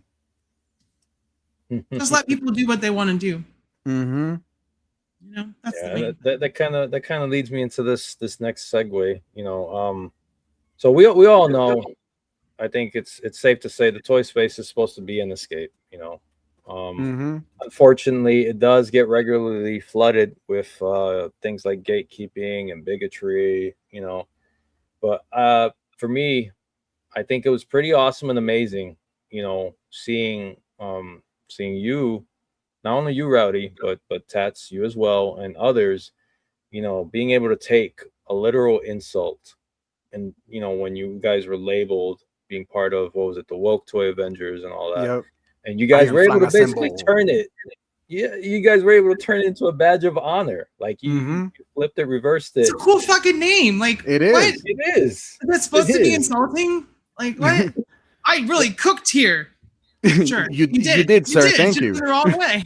Yeah, not the way you expected. I bring that up because what I found amazing from that, you know, my takeaway from that, and I think what it was for you as well, Rowdy, you know, being able to use merch from that, you know, being able to help raise when you were working on, what was it, the Trevor project, you know, I felt like you doing that, you basically you completely changed the narrative, you know. I defanged them, you know. I took it all away. Exactly. So the point that I'm trying to get to with all that is like between the online harassment, the heavyweight of you know real world stuff, especially right now, you know, what kind of drives the commitment to keep the channel, you know, as it is in terms of, you know, a safe and inclusive space instead of just basically, you know, walking away from it all? Well, you know, first of all, if I just stopped doing my shit, what would my hobby be? You know, just playing video games and, you know, just sitting on my ass doing nothing. But, you know, like I was telling y'all before, like I've dealt with shit for 10 years. Like I've been, you know, myself for 10 years. Like that's the start, way different from where I am now, but I was myself that whole time. And we can get into like, so when I was growing up, I was raised Catholic, right? So I had A, Catholic guilt, and B, what are Catholics usually? Conservative. So I was raised in a conservative household. So I was told, and not in a hateful way, it was just like, I mean, I guess any religion saying you're a sinner and you need to repent is hateful. So I can't really say not in a hateful way. But it was never like outward bigotry or racism or whatever. It's just like pray for them or whatever, you know, which is different than what a lot of people are doing. You can love and respect someone and also feel like you need to pray for them to help them find something that's missing. And that's not the case for people, right? No. But Yeah. you know, I grew up in a place where I never felt like I could be myself because I was dealing with the feelings that I've had since I was 12 years old. I would go to bed and pray that I woke up the way I wanted to feel, you know, and that never fucking happened. So from then on, I just buried that shit because I didn't know that there was a way to, you know, actively make that happen. And if there was, would I be safe to do it in my family? So, you know, putting myself back in a box and away from who I want to be and what I want to do would just be such a huge step back for me, you know, because I dealt with that shit. People like to think that it's some kind of trend or something. No, if someone, who do you think would want to sign up for the kind of shit that I've dealt with? Who would want to actively go through that shit? You know, and that's what people harassing don't think. you, calling you shit. Like, who would want to go through that? Nobody, right? Well, you would think. It's not like I made a choice. I made a choice to keep existing. And that's the same thing about this space is I made a choice when people were trying to kick me out or say shit, which, you know, I never said anything that was worth that, in my opinion, in a lot of people's opinion, clearly. But I was not going to let what someone said put me back in a fucking box. And I never fucking will. That's just who I am, you know? And is it always safe? Definitely not, especially not in today's America or wherever. You know, so I'm not gonna let that shit put me in a fucking box ever again. And I hope that answered the question. I don't know, but no, it did. It was well said. It was extremely well said. And I mean, you know, you being able to be as candid as you were, you know, definitely appreciative of that. You know? Yeah, we appreciate we appreciate your honesty for sure. It's funny because before I made that video, when I saw comments on streams about people making fun of like transvestites and cross-dressers and all this shit, which, you know, they're trying to make some kind of insult, which is not relatable to me at all, because that's not what I am. That's not what trans people are. You know, that's not what represents us. But that's the butt of their joke is, haha, dude in dress, you know? Yeah. And I made a video coming out. I was like, look, I've been feeling this shit. I've been seeing this shit. And for a while it went okay, but the second I said something certain people didn't like, it was physical threats, it was harassment, it was all this fucking bullshit. And you know, I've dealt with that in person, and I'm still here, right? Like, you think it affects me? It doesn't. You're stronger than the bigots that come at you. Straight up. Just by existing, just by fucking existing. You got enough heart to be yourself and unapologetically. Right, that's how you say it? Unapologetically yourself. I'm too Spanish for that fucking word. Fucking nailed it, but dude. You know what I'm saying. you're yourself and you give zero fucks, and that has to be respected in some way, shape, or form. Because not everybody can do that. You know what I mean? Not everybody can actually be their true self to the truest that they feel and that they know they are. And not everybody can do that. If you fully accept who you are going to be happier than a majority of the people around you. And that doesn't just mean about your identity, but it means about what you like to do, your hobbies, what you want to express. If you fully, as long as you're not hurting other people, right? That's the main thing I want to say. Like, there's certain things that should not be expressed ever in any way. But if you're expressing yourself fully and honestly, then other shit doesn't really bother you like it does other people, because someone insulting you or who you are doesn't affect you because you're the only one that knows exactly who you are. You know, and that can be said for a lot of people. That's important. That's important because I want to be able to take this all the way back to the start of our conversation. You know, when it comes to accusations that, oh, you know, you must just be playing a character, you're just putting on the front and stuff like that. You know, people that say that kind of stuff, you know, I genuinely feel that they are incapable of understanding and seeing when somebody is being fully genuine, you know, and true. That they in their head, it's got to be that they cannot process that what they're seeing or hearing is the authentic person before them. That it has to be an act, you know, because they're not real people. You know, they're putting an act on it, so they're projecting. You know, they could never understand it. It's because we don't give a fuck what they think. And while we don't give a fuck what they think, they give a fuck what everybody else thinks about them. That's why they put themselves in a box. You see what I'm saying? Like, Me, for an example, I'm a street fucking dude before I was a toy collector. You know what I'm saying? I'm still gonna be a street dude. Am I in the streets anymore? No, I'm not. After getting shot in the That made you fucking who you dome. are, you know? Exactly. After getting shot in the fucking dome, it was time to call it fucking quits. Like, yeah, that's about it. I'd be like, you know what I'm saying? So it has nothing to do with putting on a mask. Nobody. That's what I'm saying. Like, no one here wears a mask, bro. Like, no one. We're all our true selves. That's why we have genuine people that, you know, interact, like want to be a part of not so much like one person's community, but a community of people that have found more in common with each other than different, you know? And that's what's great, is there's a lot of really good people in this toy community. I know certain people hate that fucking word, but what do you think it is? Yeah, but those people also hate come themselves. Together. Yeah, I know. Yeah. And you know, they suck. That's the pure and simple of it. They suck. Their life sucks. They're sad. And this is a blanket statement for anyone who thinks the way that these people do. I'm not talking about anyone in particular. This is people in real life. Yeah. This is people in the administration. This is people online, which is the biggest pussy move of all, because they don't say that shit to your face. You know, that's it's all for show. You know, the second it comes back to bite them in the butt in any way, shape, or form, it's your fault that this happened to them. It's your fault. But no, it's actually your fault.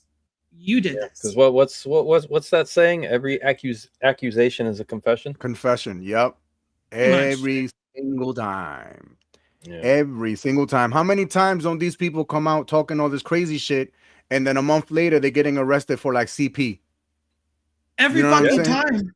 Every single fucking time. You know, it's insane, and it makes me it's fucking gross. It's awful. It's disgusting, and I feel people like that should need to be. Let me shut the fuck up. We can go down a road here. Yeah, very dark road, but you know. Yeah, people hate the following words: community, brother, sister, because they don't have people that care about them. Yeah, 100%. And here's the thing: people like to bring up family and people that, oh, you don't have a family, that's why you're this way. Your family hates you. It's like, first of all, I've chosen my own family. I don't talk to my fucking dad because of the things that he said and the people he voted for. People are going to say, oh, that's petty. You won't talk to your dad. No, I won't. Because he called me on my fucking birthday to gloat about the dude who doesn't want trans people to exist becoming president again. He's like, yeah, does that mean you're not going to come down here for Christmas? Yes, it does, Dad. I'm not going to do that. I'm not going to come see someone who voted for me to be hurt. And you know, words do hurt.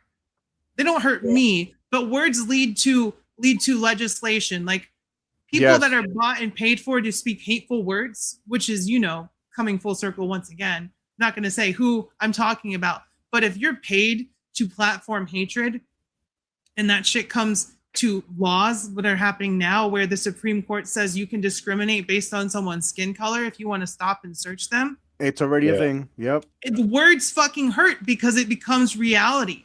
Not the reality that yes, this is the truth. No, the reality of that people are dying on the streets. Yes. Or being kidnapped from their homes. Fathers and mothers are being taken away for simply wanting to provide a life for their children. You know, speaking of people that care about kids so much, you know, it's like, you don't care about them in the ways that matter. Because once they're born, what happens? You don't care. They just have to be born. You know, oh man, sorry. I went on a tangent. Nah, don't even worry about it at all. You know where we both stand when it comes to all that stuff. YouTube is a fickle mistress. Yeah, know? that's why sometimes I gotta stop myself. Wait a minute. Yeah, you know what I mean? Like sometimes I gotta fucking hit the pause button. Yeah. Just a little bit. Yeah. It's a little bit. At least here in Instagram, I don't give a fuck because I've noticed I tested Instagram far enough. Y'all follow me on Instagram. You know my last account got fucking nuked. So for real. Probably fairly so. No, not fair. No, that's some bullshit. Y'all should have left my account alone. But I already made back my numbers and then some. So that's good. Not that it matters, but it was fun to see that shit go up so fast from like 0 to like 700 something. So go follow me on Instagram, y'all. Follow me. Good. Yeah. If real quick plug. If you guys aren't following her on Instagram, you're not following her on YouTube, go ahead, man. What are you waiting for? Don't I waste am any doing a more time. giveaway at 5K. So. Oh, nice. Oh, there you go. Everybody, go join right now. Go get that giveaway. Spider-Man. What are you giving away? Mezco Spider-Man. Oh, fuck Nice. yeah. That's awesome. I got rid of most of my Mezcos. I only have the Crow left because it's the Crow. Of course. Gotta have the Crow. See, I like Mezco, but I don't want to like start collecting Mezco like that. It's too much. I already have all my Marvel Legends, you know. I don't need more Marvel. That's what I used to tell myself a couple years ago. Now I'm in deep with like maybe I think 13 or 14 Mezcos. So I think I had like Ghostface. Ghostface is really good. That's what Mezco should do. I'll get all the like if you release all the slashers, like you do a Chucky, you release Jason, Freddy, I'll buy those. And I'll get rid of all my NECA shit. I'll get rid of all of it. I don't want no more 7-inch shit. Just 112. Yeah. Oh, I'm a scale queen, so I don't care. You just made me think of something too, because I know we already covered we talked about the Spider-Man movie and stuff already, but I think you also had some love for Project Hail Mary as well. Oh, that was dope. And there's so much awesome stuff that's coming out, like honestly, in terms of movies and stuff like that. But I wanna throw a question your way, Rowdy, real quick. If you could choose from any current, pop culture, whatever property, that you had the ability to just go ahead and just turn into premium, hyper articulated, 1/12 scale action figure line, what would you pick? God damn. All these questions are so hard. So you're saying something that's like out right now, like something current, right? Because yeah. Fuck. I mean, we have so much, right? Like we have almost everything, but what? That's such a hard question. Because there's so much shit to pick from. Right? Like there really is. There really is. What's something that I want good 1/12 Rick and Morty shit. That's what I want. Okay. All right. Because I had the Beast Kingdom ones, and those are A, too big, and B, they were fucking shit. Like they had huge heads, they were top heavy. I want good 1/12, fully perfectly stylized Rick and Morty figures, nothing with exaggerated proportions to figure out the articulation. Give me a 1/12. Because the thing about Rick and Morty is you could put them anywhere in a display, right? Because they could just go wherever. So give me Rick, Morty, Summer, Jerry, and Beth, and Space Beth, and I'll be good. So we need some solid Rick and Morty rep, because Rick and Morty's great. Like I know it's got a lot of like memes and all that shit, but all those people have been weeded out by now. The people still watching Rick and Morty get it. It's a little more philosophical and existential than it would seem at the surface, which I like about that show. I'm gonna agree with Agent Z-Man. We need 1/12 Soul Calibur figures to be done by someone. Hello, Taki. Oh, that would be awesome. Yes. Come to mama. Yep, for real. Same. That's my main 1/12 scale Voldo. Yo, that shit will look wild. That shit will look wild. BDSM fucking action figure. Ivy. Hello. Yep. Mine is Talim and Taki and Killick. And I'll be happy. See, Talim was my fucking main in Soul Calibur. Was it Soul Calibur 2 on GameCube? Mm-hmm. Yeah. No, I love Taki. That's fucking great character. Kicks ass. Yeah, I agree. And we need a better Tekken line as well. We need a better Tekken line. Street Fighter is getting all the love, and there's so much other stuff out there. Bandai, because it's their license, but they made these like cheaper ones that are kind of meh. And then there's the few SHF like Jin and I think Kazuya, but they don't really call. See what I mean? Soul Calibur and Tekken. Yep. Yoshimitsu. Yep. To me right now, that Red Demon from Big Bad Workshop I call him Tactical Yoshimitsu because that's what it looks like. Just are you talking about the one from the Monster Force? Yeah, bro. I gotta order it. Sick. Tactical Yoshimitsu. Yep, I gotta order it because I wanna get two. One to repaint as like Yoshimitsu colors, and one to keep just red. That'd be pretty badass. Yeah. Just a bunch of gunmetal. Like, that's all it is. Just a I bunch love of Street gunmetal. Fighter. I love all the Mhm. rep it's getting, but we're oversaturated with Street Fighter. We got 52 toys. We got SHF. We got Storm. We got Jada. Someone do Soul. I Yeah, agree. that's a great idea. Soul Calibur, not Mhm. not Soul Calibur would SHF. be I don't want awesome. SHF to do Soul Calibur though. No, but it is Storm their Arena. license. It would be Storm their Arena license should as do well, it. Yeah, because it's Bandai. Oh yeah. I got those Storm Arena Ryu and Ken, and those are so fucking good. I need love to those get figures. those. They're so I need good. to get those. They're really good. They re-released them, right? Yeah. Yeah, I was Yeah. waiting for the Player 1 colors. I was like, I'm not getting no Player 2 shit. I ain't no Player 2, bitch. Yeah, You right. ain't I got me made like the that. mains. Nah. Yeah, nah. I'm the main. The Yep. OG. Who was that? Somebody said Darkstalkers in chat. I agree. Yeah, Jada's Really doing good. some.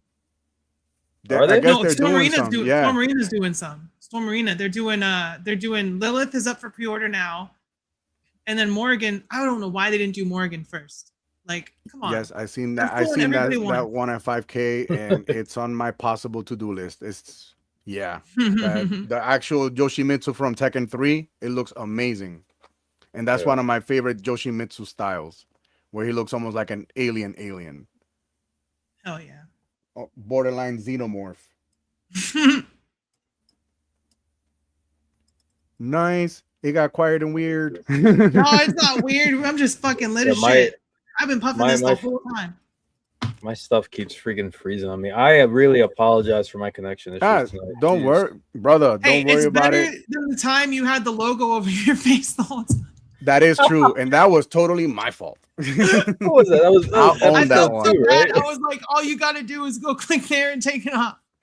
But it I was didn't fun. know. It was I fun. didn't. It took me like a day to figure it out.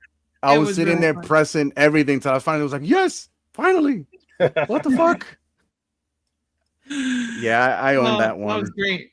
Well, that's Those the were thing my- about doing the content is like you start somewhere and then you keep going and eventually you get where you want to be, but there's always room for improvement. Like that's the thing about what I do is like I constantly try to change shit up and try to make it better and improve on what I'm doing. Cause I have a format for my reviews, but if it just stays like that and it never changes, that's fucking boring. So I'm really like, I'm experimenting. I'm trying to do new things. And I really want to start like, when I'm doing a figure review, I want to talk about the history of that toy line or the whatever. I want to start doing that and cutting shit in and making more long form videos about why I like the characters and shit like that, what the issue is from. But the thing about that is that's a lot of fucking work.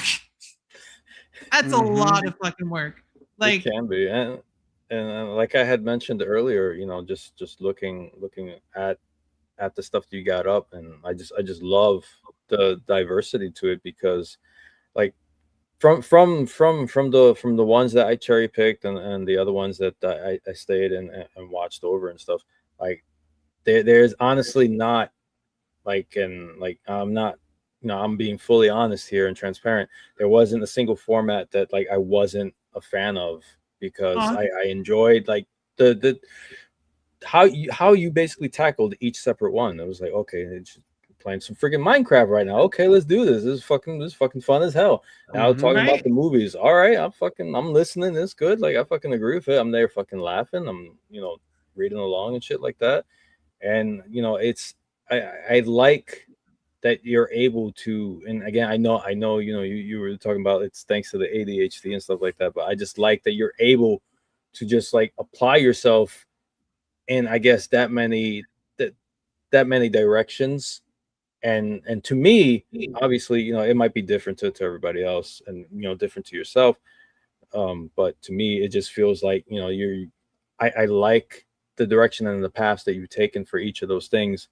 And I just wonder, as you grow and continue to do them, and especially like you were talking about how you want to change up the toy reviews and stuff like that, what do you see as sort of, I guess, not necessarily an end state, but keeping it in mind as a goalpost, going forward with your content?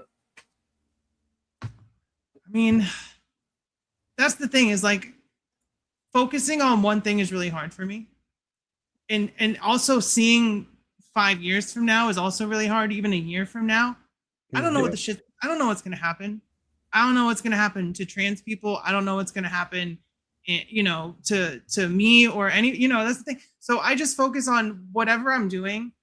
I try to do it as best as I can. Like I'll go back and watch my videos and I'll be really pissed off because I didn't do something the way that I liked. Like there's some videos where I think it's really muddy because of the lighting, and lighting is a big issue for me. Like sometimes my lighting is really good and sometimes it's really bad. And it's something that's not static because I'm always trying new things. Like one of my fucking most hated videos, not because of what I did in that video, but because of how it turned out, the Maximum Spider-Man video, it was so dark. You couldn't see the colors. You couldn't, so I was really pissed at myself. And it's like, am I going to go back and redo it? No, I'm just going to make sure I don't do that again. So what I try to do is like, if I'm doing a gaming stream or I'm doing a toy review or I'm doing a toy history, I just try to put as much of myself and what I'm feeling at that moment that I want to project into that video. You know what I mean? So I'm not really focused on the end game or like the status quo or like maintaining a certain momentum, because I can't always put out the same energy that I do. Like I like editing, but editing can become a fucking chore when you've got 5 videos on your backlog. So I just try to focus on one, make it as good as I can. And then sometimes I'll be in a really good mood like I was last week and I'll get 5 videos out in one day, like a whole 24-hour period, which amazes me. But it's good for the channel. I feel like I put as much as I could into those videos at that point. So I can't be mad about that, but I can always try to improve. And that's really what the end game is for me, is try to make my content better, regardless of whether I'm comfortable with it or not, you know? So, and this also helps with the ADHD. Yeah. It slows you down a little bit. Yeah. I'm one of those people that if I sit in a room with silence, I will go crazy 5 minutes. Me too. Yo, I will lose my mind. And I also get really upset over loud sounds. I don't know. I don't know if I'm autistic or what. But I probably am on some level because I have ADHD and that's like neurodivergent. So, loud sounds piss me off. My cousin tells me all the time, he's like, bro, you definitely got some tism. You collect toys as an adult. I'm like, yep, sure. Maybe we're all a little tism. Yeah, I'll take it, dude. Whatever. It's just not that heavy tism. It's enough for me to be a grown-ass man collecting figures. Sure. But that's the thing, is like, that's what we all have in common. And I've said this multiple times. Like, when it all comes back to it, what is the one thing that everyone in this community, whether we like each other or not, has in common? We all collect fucking toys. What else do we all do? We all breathe oxygen. We all need food. We all need water. We all need a place to stay and a place to store our toys. Why the fuck is there so much fighting and arguing and worrying about what other people are saying? If you worried half as much about what other people were saying and put that energy into your own channel and actual creative pursuits and actually putting stuff together, maybe you wouldn't have to stick to like a certain group. You could maybe reach more people and not like shrink that box. Like, I talked about putting myself back in a box, but other people that's their comfort zone, is that fucking box where no one disagrees with them, where everything is an echo chamber. I don't like that. Listen, I love constructive criticism, but if you come into my channel talking shit about my appearance or who I am, I'm going to fucking hide you from my channel, and you can say that shit all you want, but I'll never see it. You get your satisfaction out of putting it out there. But why? Why don't you have anything better to do? Couldn't you put that into something creative? Yep. I wish I could just put my energy into stuff creative, but apparently now I can, because that was the last of me, according to people. We just say that. So now I can be creative, and because I'm tired of being a fucking reaction to assholes. That's what you got to do, is put that energy and that anger and put it into focus. Like, there's a period of over the last like 6 months where I was angry all the time because I let that shit get to me. Not in a way that I'm going to do something to myself or anyone else, but it was all I was thinking about was like, what's going to happen next? What is someone going to say to me next? And it doesn't fucking matter. It doesn't matter. Once I realized these dudes that threaten to shoot and do all this crazy shit are a bunch of bitches, I was like, I could sleep fine. It's not even about that. Like, these people will talk all their shit, but that's from like halfway across the country, 5 states over, whatever. I also don't put my personal shit on the fucking internet. Nope. And it's not only that. There's people like me that can find it. Just saying. Just real quick. Even I can find shit, and I'm not good at that kind of stuff. Yep. It's like if you put yourself out there, someone will find you and do the things that people usually won't because you push them the wrong way. I'm not saying me or anybody here, but there's people out there that you fuck with the wrong person, and it's going to come back to you in some way. And some people have experienced the FO of the FAFO part, you know? Yep. And I would hope that it would never get physical. I would hope that no one would ever get hurt over fucking toys on the fucking internet, you know? Yeah, seriously. Like just that I would never hope that anyone gets, you know, not here anymore because of what they say. But it's all about the energy that you put out and what's going to come back to you. Yep. And that's the irony of some of this shit, you know? That's the irony of some of that shit. I'm not a hateful person. I don't look at people for their differences. I look at what we all have in common. You know? Yeah. That's the main thing. We all bleed the same color. Yeah, at the end of that's what I say all the time. At the end of the day, we all bleed red. Yeah. How am I gonna look like scared of you? Will you bleed red just like me? It's like you know what I keep telling Tats, because people like to, you know, the detractors that he has, they like to, you know, very often they'll point out, you know, oh, he's being so loud, he's being so vocal about this, and they like to drag it down to like, oh, you know, he's trying to be ghetto and all this stuff like that. And it's like, no, it's just like he's saying what has to be said for a reason. You know, don't confuse the manner in which it's being said with it not being any less important. Like, you know, if more people were not just loud, but just, you know, fucking vocal. Yeah, it's not about being loud, it's about being vocal. Yeah, I'm just loud because I'm Puerto Rican, bro. It comes with the package. Wait, you're Puerto Rican? I thought you said you were black. You know, what does it matter? Either way, like, it's the same thing, bro. Same thing. People are exhausted. Like, you know, bringing it back real quick, because that's why I think it's commendable and it's awesome. You know, speaking on like your channel, and I know you had talked about how, you know, you were able to bring everything back after losing it, and the growth that you have and experiencing.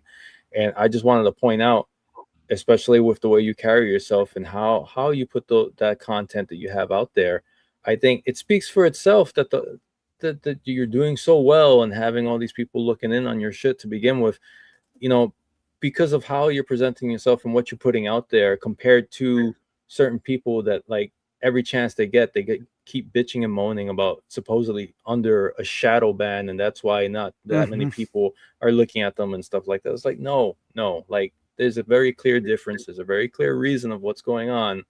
You know, look at the fucking content you're doing. Look at what you got going on. Stop trying to fucking blame other fucking people or other fucking instances, you know.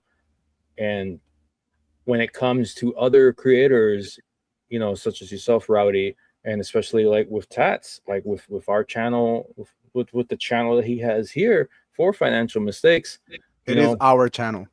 People look, they'll take notice, and they will give a shit, you know. That they are. The thing that I see is, like, you know, all the people that are talking, you know, shit about people just wanting other people to exist safely in this country and using their toys or their platform to speak about it in some way. People don't like them. Like, the creators that actually matter don't like them.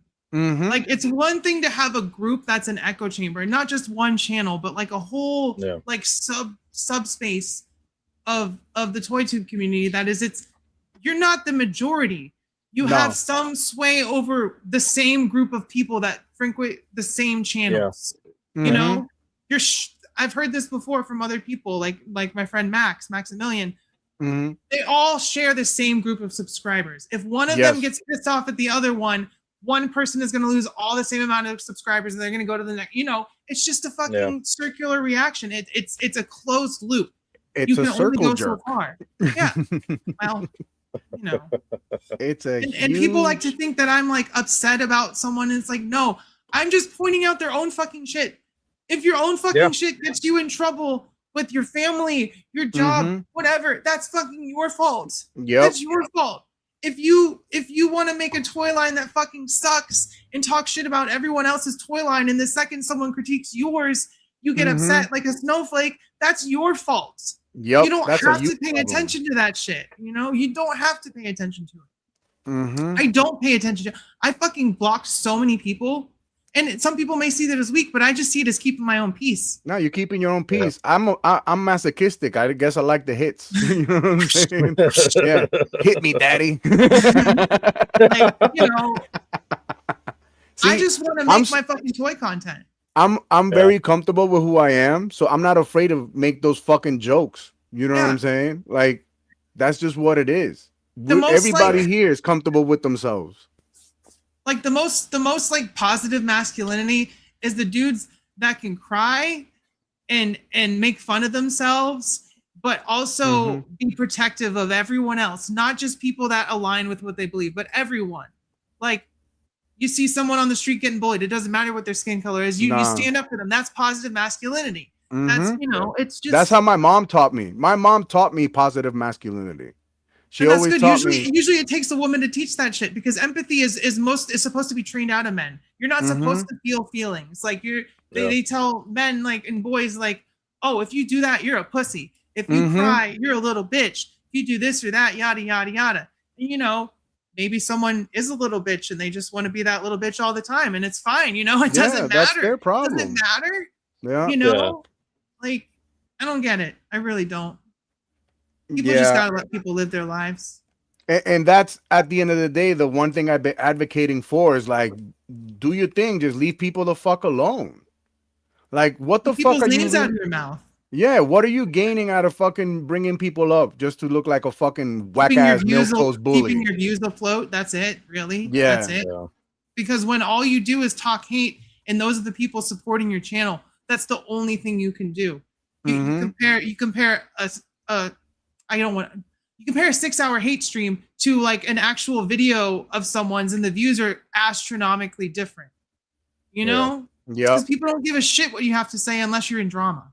Yeah, absolutely. And that's basically what I don't want with my content anymore. I don't want, like, I will always be the guy yelling at bigots, of course, because I'm not gonna let that shit go. But I don't want that to be the focus. You know what I mean? Because that's not me all the time. That's just me angry on it. Well, not even angry, just like, because I laugh half the time. That's just me on Instagram. The evil maniacal laugh. That's just my regular laugh. Oh, yeah. No, I know. I know. It's just the things that people say. You laugh weird. Like, okay, that laugh. Like, what about it? I've had it for my whole life. My mom says I laugh like an asshole. She's like, tú te ríes como un cabrón. Well, to be fair, sometimes assholes are right, you know? That's like that Team America, but that Team America speech. You don't let us fuck this asshole, he's gonna get shit all over dicks and pussies. Like, I remember that. Pretty much how I feel, you know? Oh man, sorry, YouTube. Apologize. No worry. So far we've been able to get away with saying shit, and YouTube hasn't kicked me in the dick yet, so that's a plus. You haven't been kicked off the air live like certain people have. Right. God, what a world. Like, I so miss, like, fucking 2 years ago. I guess around 2 years ago, when people just, like, did their own shit. And here's the thing, like, people try to network by forcing themselves on other people, not by organically gaining that shit. There's a reason if someone starts talking shit about me or reposts whatever I say, A, I'm not saying anything that most people don't feel. B, I've built a community of my own, setting aside the larger toy community. I have a very inclusive and open channel for people who want to talk about their toys and also just be themselves. I don't care what your sexuality is, what your gender is, what, you know, any of that stuff. If you want to talk about toys and you want a space to be yourself, my channel is what it's about. You know, the live streams, all that shit. just don't come starting bullshit, and we'll get along just fine. You know, we don't don't even have to no agree shit, on won't everything. be no shit. Yeah. I'm not one of those people who says, if you don't agree with everything I say, then I don't want you around. I like discussion. I like valid discussion. Yep. Yeah, Someone's there's a identity difference. or skin color is not a valid discussion. It holds nothing in the context of an actual conversation and moving anything forward. You're just projecting what you feel onto other people at that point. Yeah, so, that's 100%. That's basically what I want us to be as well, just inclusive. Even if we don't agree on everything, that's fine. We're fucking human at the end of the day. Just don't be a bigoted piece of shit and you'll be cool. You know what I mean? And don't start no shit, won't be no shit, because ain't no pussy over here. You know what I mean? Like, just saying, let fucking stop. No, I mean it's absolutely, you're absolutely correct, you know, because that's a very popular tactic as well. Like basically, like the moment you say anything, you know, and it's just being defensive of yourself or defensive on behalf of someone else, you know, they immediately take it up as, oh, you know, you're crying, you're whining, you know, they start playing the victim themselves, like, oh, I'm the one being attacked now and all this freaking garbage. And it's just like come on, like this is not even high school level shit. You're just last year, you know, there's certain people that said, oh, they're just saying you're transphobic because you don't agree. No, I'm not saying you're transphobic because you don't agree with me. I'm saying you're transphobic because you have certain people that make fucking AI 3D printed stuff and think that they're hot shit, saying they're gonna punch me in the junk. Like, you know, that's transphobic. So, you know, coming onto my channel and having people harass me and say, oh, you'll never be this. That's transphobic. I'm not saying you disagreeing with what I say is transphobic. We can fully disagree and have a valid discussion. But the second you start discrediting someone's experience, identity, or sexuality, or using that as a basis for an argument, you've already lost, and there's no recovering from that. There's no recovering from that. Like, some of these nicknames are so fucking stupid. Like Buffalo Bill, that's the best you can come up with. Ghetto Dahmer. I'm Ghetto Dahmer. And it doesn't make any fucking sense. I mean, I get the glasses, sure, but G.I. Chode makes sense. Here's the thing about being a couple screws loose from a full. Like I said, that shit doesn't click to you, you know. Yeah, like I say all the time, if you need to explain your joke, that shit sucked. Yeah, right. It's really that simple. I'm done with responding to the shit anymore. Like, I'm not, as much as I love making those memes and they bring me joy, it's not really. You are really good at them. I gotta tell you real quick, you are really fucking good at them. No AI involved. It's all Photoshop. Yep, the memes. You know, my favorite one is the obsessed one and the fucking dog one. And I only do that shit because you're still talking about me. Yeah, because they're looking for see, the thing is, they're looking for a reaction. We give them a reaction they're not expecting, because we're the type that you go low, bitch, we're gonna bring you to hell. So they don't expect us to be like, oh, check this out, I'm about to fuck you up. And the minute we do, now we're the bad guys. When you've heard every insult hurled at you, you've got a very long list of ammunition to use, you know? And usually it's just projection being thrown back at them, you know? Yeah. Like, I make a meme and then you say that certain people are dating. Okay, does that affect us? Does that affect our partners? Because it's not true. You know? Does that meme affect you unless it's true? Like, it's only going to bother you if there's some kind of truth to it, you know? Or if, you know. Yep. Like, my video bothered because there was truth about it. You know, I even made a guest appearance, and that was great. I felt so important. I'm an important That's queen all the now. attention you're getting. That's it. Don't try any more chat. Yep. No more attention from me. Darn it. Oh, man, that sucks. How am I going to get my fucking views now? Right? It's not like you had over 2K on Instagram, you know, already at some point, you know, like, you didn't need that shit. Yeah, at all. And that's the thing. Everything's about attention and drama, yet most people just stay in their own lane. That's just how it is, you know. I stick with good people, you know. Displaying model behavior. That dude is my fucking YouTube idol. Yeah, He's the most awesome. positive dude I know. I met him in real life. He's a saint. He's awesome, and his community fucking rocks. And that's dope. He's a lot nicer than I am.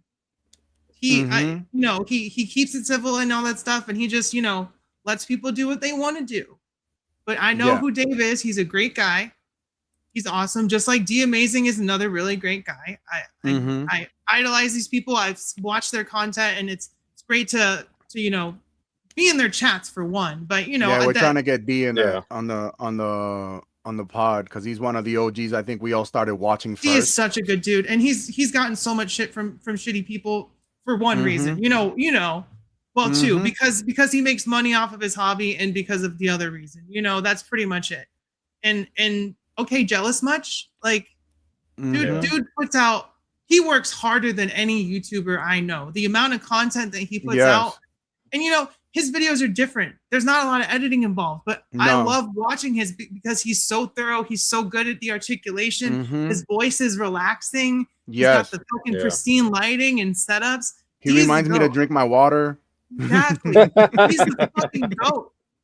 And he's an awesome dude. Like I've met him. I've spoken to him. We speak sometimes. He's fucking great, gracious, very humble, and that's the complete opposite of these other people. There's no humble. There's no like modesty. It's all like it's my way or the highway, and it's tiring. It fucking is. But I get to gather up my energy because no more. No more. No more. What's up, Swampy? Yeah, it's gonna be a long one. We're just shooting the shit. Yeah. You had brought up before that you were hoping and that you were really interested in heading on over to Legions Con.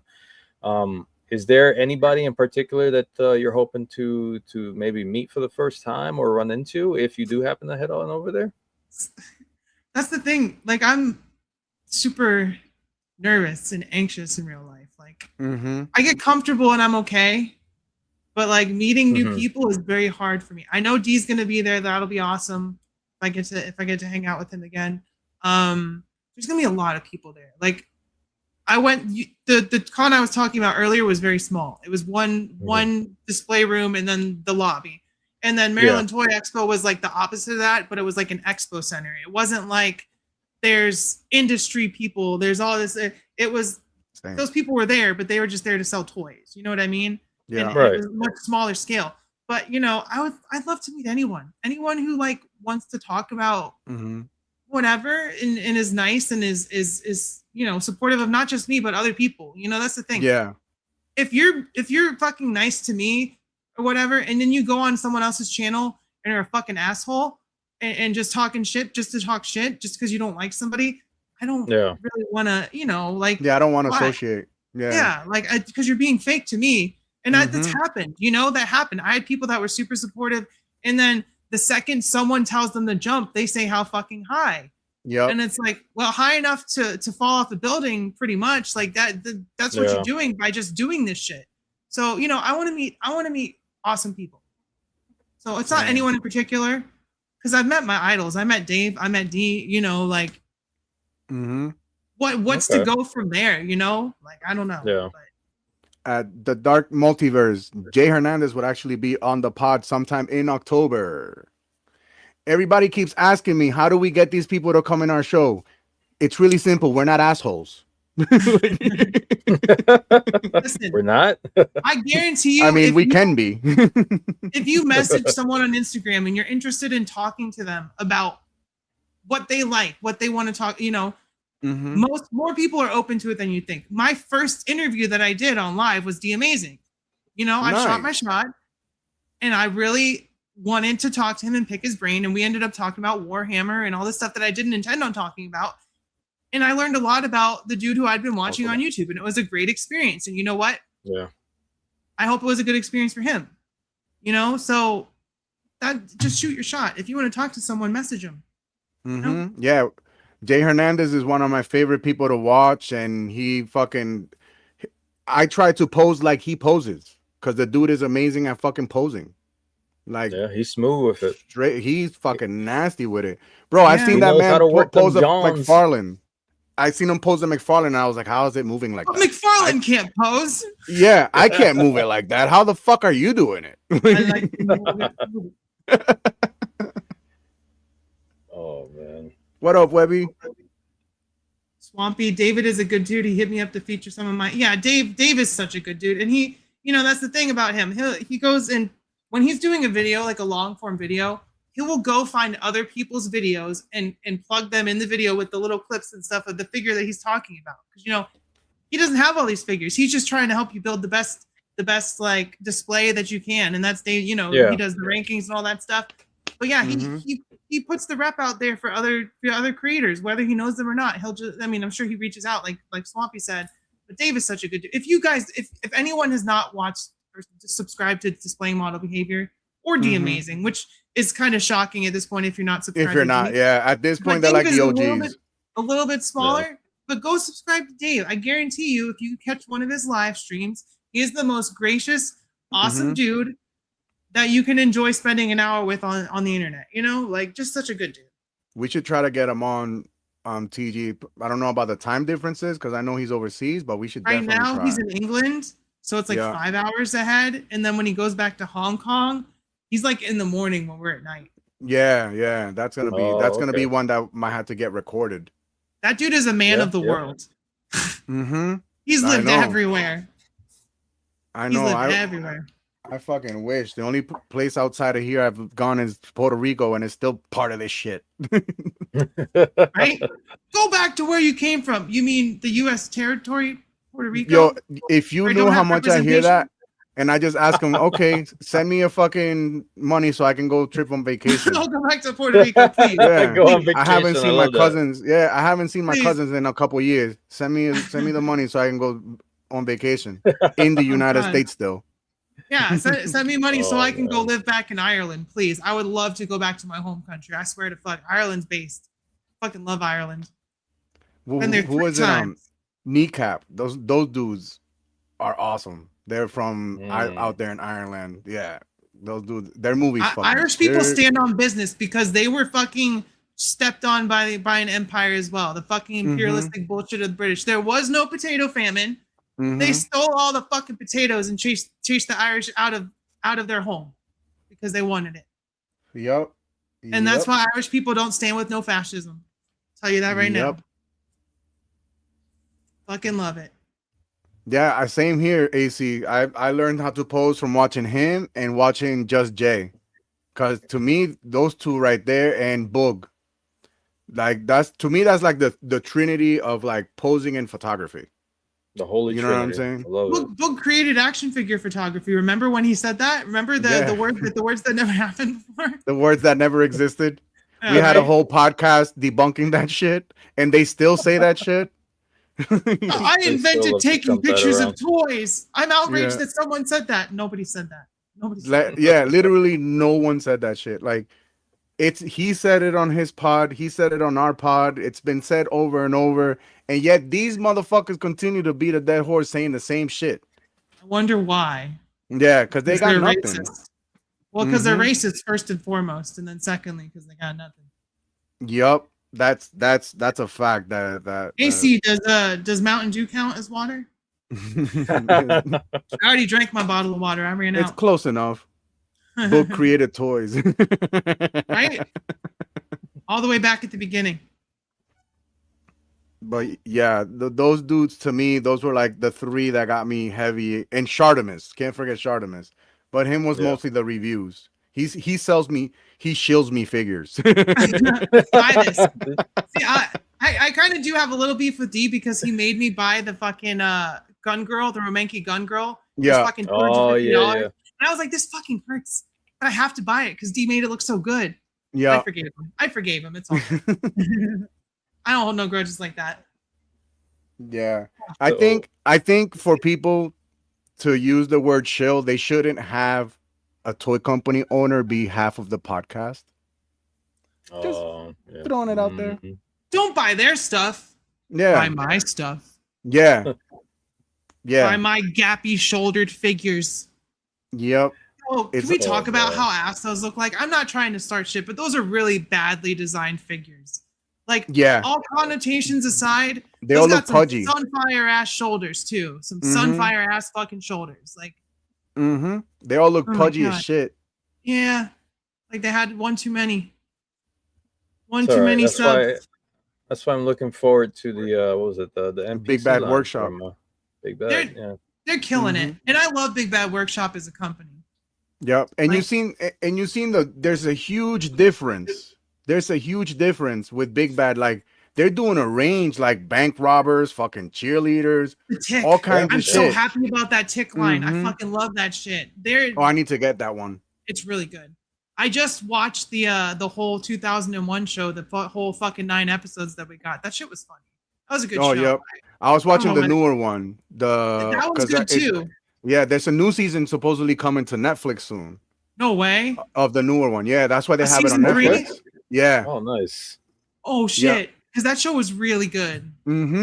I think it's super underrated. I don't know why it's not like. You know why it got canceled? Because of The Boys. Yeah. They already had one superhero satire on Amazon. But like I think there's space for both of those. One for a comedy. Yeah. Well, the newer Tick was like a comedy, but it was also kind of more thematically serious. It was just the Tick was oblivious to the danger and all that kind of stuff, which, you know, is a type of comedy. But I really like that 2001 show because that shit was just fucking Batman Will. That shit was great. Why are you highlighting that? Get that off. I literally flying tackle bump. I had to highlight that shit. I was like, let me find out you got speared. Oh my god. Spear.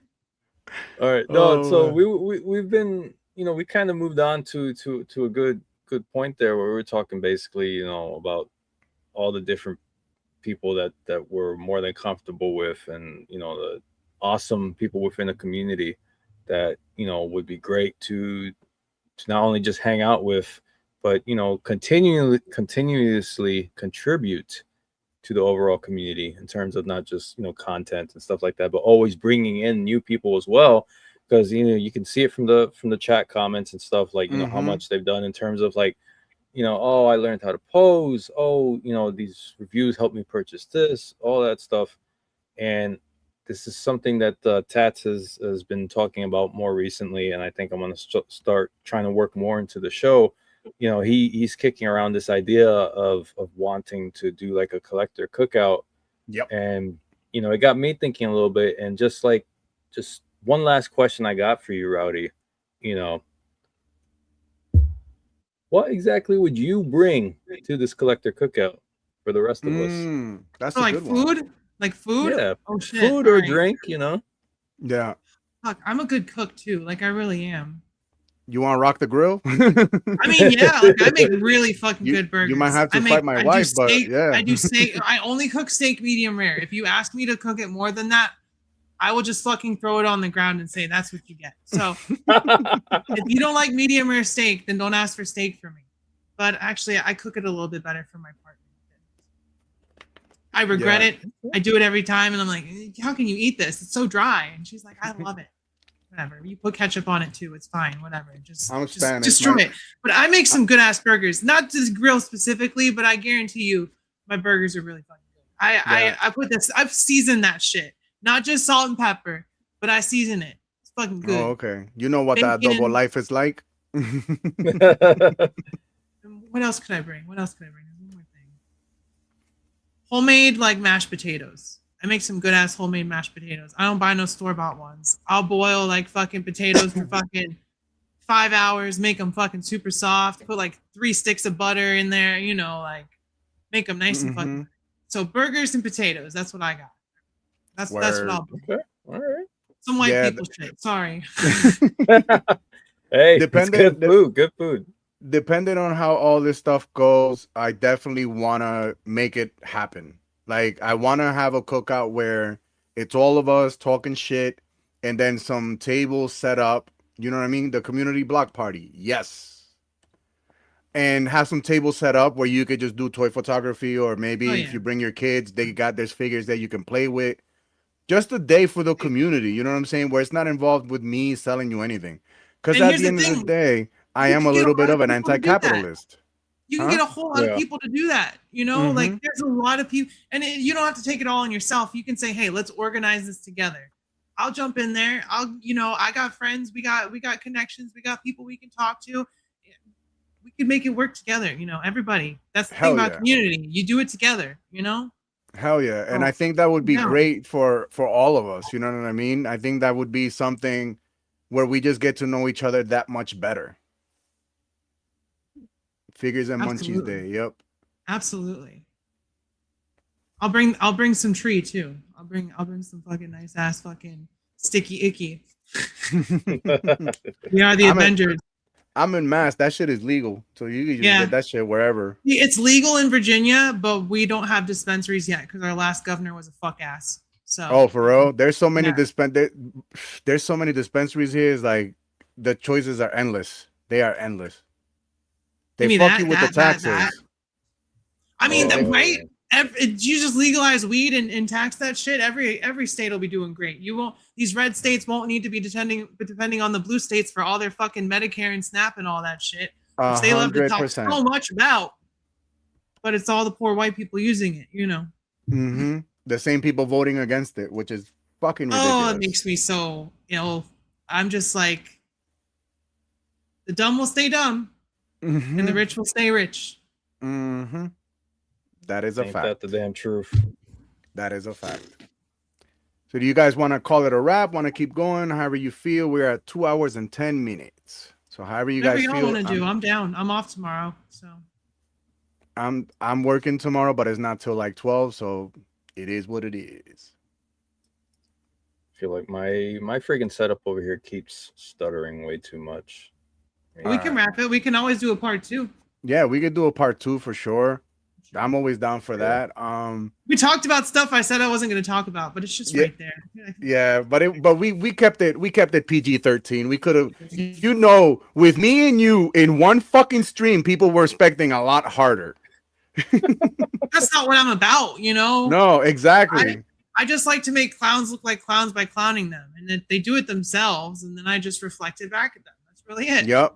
That's really it. Yeah, I think it's important. Like I know we touched on stuff a lot more than than maybe people wanted, but in my eyes, especially when it comes to you Tats and you Rowdy, with everything that have been going on, you guys have really been doing a damn good fucking job standing up and just putting that voice out there.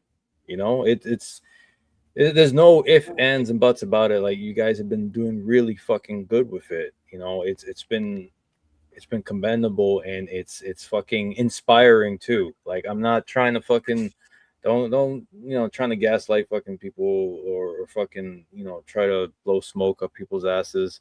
Like, I tell Tats this constantly all the time on the side, He does. and telling you this too right here, Rowdy. Like, I mean, it's fucking awesome. It's fucking amazing. Okay, I wish more people, were like that, because then there would literally be not enough space for assholes like that to exist. So it's more people, be vocal. You can still be respectable. And if here's you want, the thing, but just be vocal. Yeah, and you don't have to say anything extra. Just be like, at the end of your videos, or say just, hey, I want everyone to know this is a welcoming space. And that's the thing about this. I want people I want to leave this space better than when I found it, whenever that happened. Like when I'm done making my content or whatever, I just want more people to feel welcome. Like, the whole point of nerddom as a whole was to be inclusive. All these things they're calling woke were built as resistance to mainstream bullshit and bigotry and capitalism and fascism and all that stuff. It was built as a response, not as a symptom, not as a causation. It was built to respond to the evils in the world. Captain America punching Hitler, on the fucking cover. Sorry, I know you can't say that H word on YouTube. I apologize, YouTube. That's all right. Don't boot us. But the X-Men, which is always relevant because it was about civil rights and the people that are talking like this are the humans in that shit holding up signs that say no muties. yet actively consuming X-Men content. It doesn't make any sense to me. It doesn't. And I just want to have that door open for everyone to walk into this space and not go to a channel and feel like they walked into the wrong neighborhood, you know? Exactly. Exactly. Yes. Right on point. Yes. Fucking beautifully put. That's what we want at the end of the day. Yeah. Is to leave things better than we found them. That's it. And I'm not the only trans person in this space, but I am one of the only like open, active, vocal, and that's not, you know, but not even that, but just like in at least some kind of reach or platform, like my own YouTube channel that has 4.4K subscribers. I don't know how that happened. You know, I just do what I do. Because you're good peoples. I try to be. And if I fuck up, I try to own up to it. And, you know, I don't feel like I've had to do that yet, you know? Yeah. Like I can give context to something I say and make you hopefully understand it better where I'm coming from, not from a place of I'm glad somebody died, but from a place of sometimes it's ironic what happens to someone when they put hate in the world. And if you can't laugh at that or at least see the irony in it, then you're doing yourself a disservice. Like, you know. Yes. I think it's important to note too that, you know, those people that tend to try and generate something negative, you know, or go in on us, you know, to them, when it comes to context doesn't matter. They don't care for the context. They already have set in their mind. Yeah. That's very well said. All we want to do is leave things better than we found them. You want to plug your socials so like that people know where to follow you, where to find you. They know where to follow me. Yeah, everybody here is like, we're all homies here. Like literally, I recognize everyone here from Insta, so I appreciate y'all. On Instagram, y'all. Rowdy__Riles. There's 2 underscores because my first account got deleted. Don't forget the what is it? You have that place on Reddit too, right? Oh yeah. Yeah. I didn't even talk. So I made a subreddit, but I'm not an egotistical person, so it's not about me. It's about the community of collecting toys. So it's called r/figure fanatics, and it's once again an open and welcoming space for toy collectors to post their figures. And I know I built the right community because someone posted those extras figures, and it was just absolutely Bobby Val getting blasted in the fucking comments.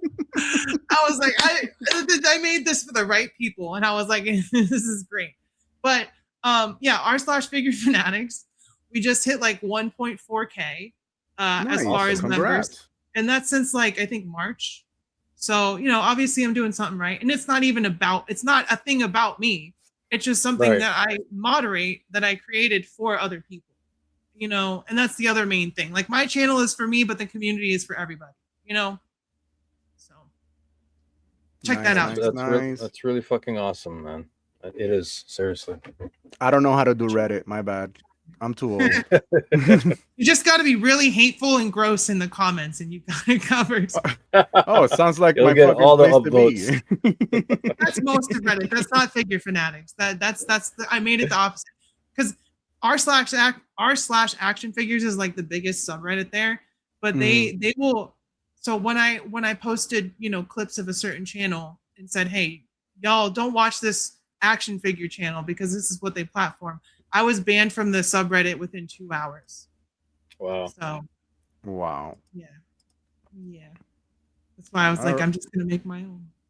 All right, so I'm gonna plug in real quick. If you haven't seen it yet, mine and Dre's first episode of Cultura Pop is up on my YouTube channel. Well, our YouTube channel, because it's mine and TG's and Dre's. Comrade. Yep. So yeah, go check out Cultura Pop episode 1. We talk some shit. Episode 2 will be coming out August 16th, and we are having the homies from Latin Legions. That should be a fun one. It's called Cultura Pop, where representation matters. So I'm trying to find us the space where we have financial mistakes, where we talk about toy photography and collecting and whatever else, and then Cultura Pop, where we talk about anything pop culture through the eyes of representation. You know what I mean? And how representation is important. because if representation wasn't important, certain people wouldn't be getting mad when they fucking race swap a person. Just saying. So DEI. You don't even know what that means, but okay. All right. Yep. All right. So I think we're gonna call it a night for tonight. I really appreciate y'all. Rowdy, you're amazing. Thank you for coming on. I really appreciate y'all. And should I just end the stream now? I want to say bye. TJ, anything you want to throw out there before I do Real it? quick, to everybody in the chat that showed up tonight, thank you very much. Huge shout out to Dre. Huge shout out to my wife Rin. Huge shout out to AC. Huge shout out to Wholesome Toy Father. You're real quick, yeah. Post always crack me the fuck up. Dude, that post Thank today, so fucking chef kiss, dude. Chef kiss. I remember. That was so good. That's so another good. One. That's another one. Please go follow Wholesome Toy Family. They are amazing. They do amazing stuff. Today's fucking post was just fucking motherfucking mwah. to everybody that rolled on through, thank you so much. We appreciate you guys taking the time, as well as you gals taking the time to show up, hang out with us. We hope you enjoyed the episode. Please make sure you go follow Rowdy. All right, she's fucking awesome. And just remember, if you want to keep the conversation going, you want to help us keep building the space that isn't just about the hunt itself, but about the community, which I know is a taboo word.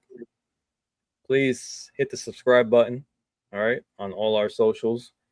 And again, just thank you. Thank you so much. And with that, thank you all for having me. A dude. Nos vemos, mi gente. Ya tú sabes la que hay. Powered by Taxon Toys. Toy. Taxon Toys.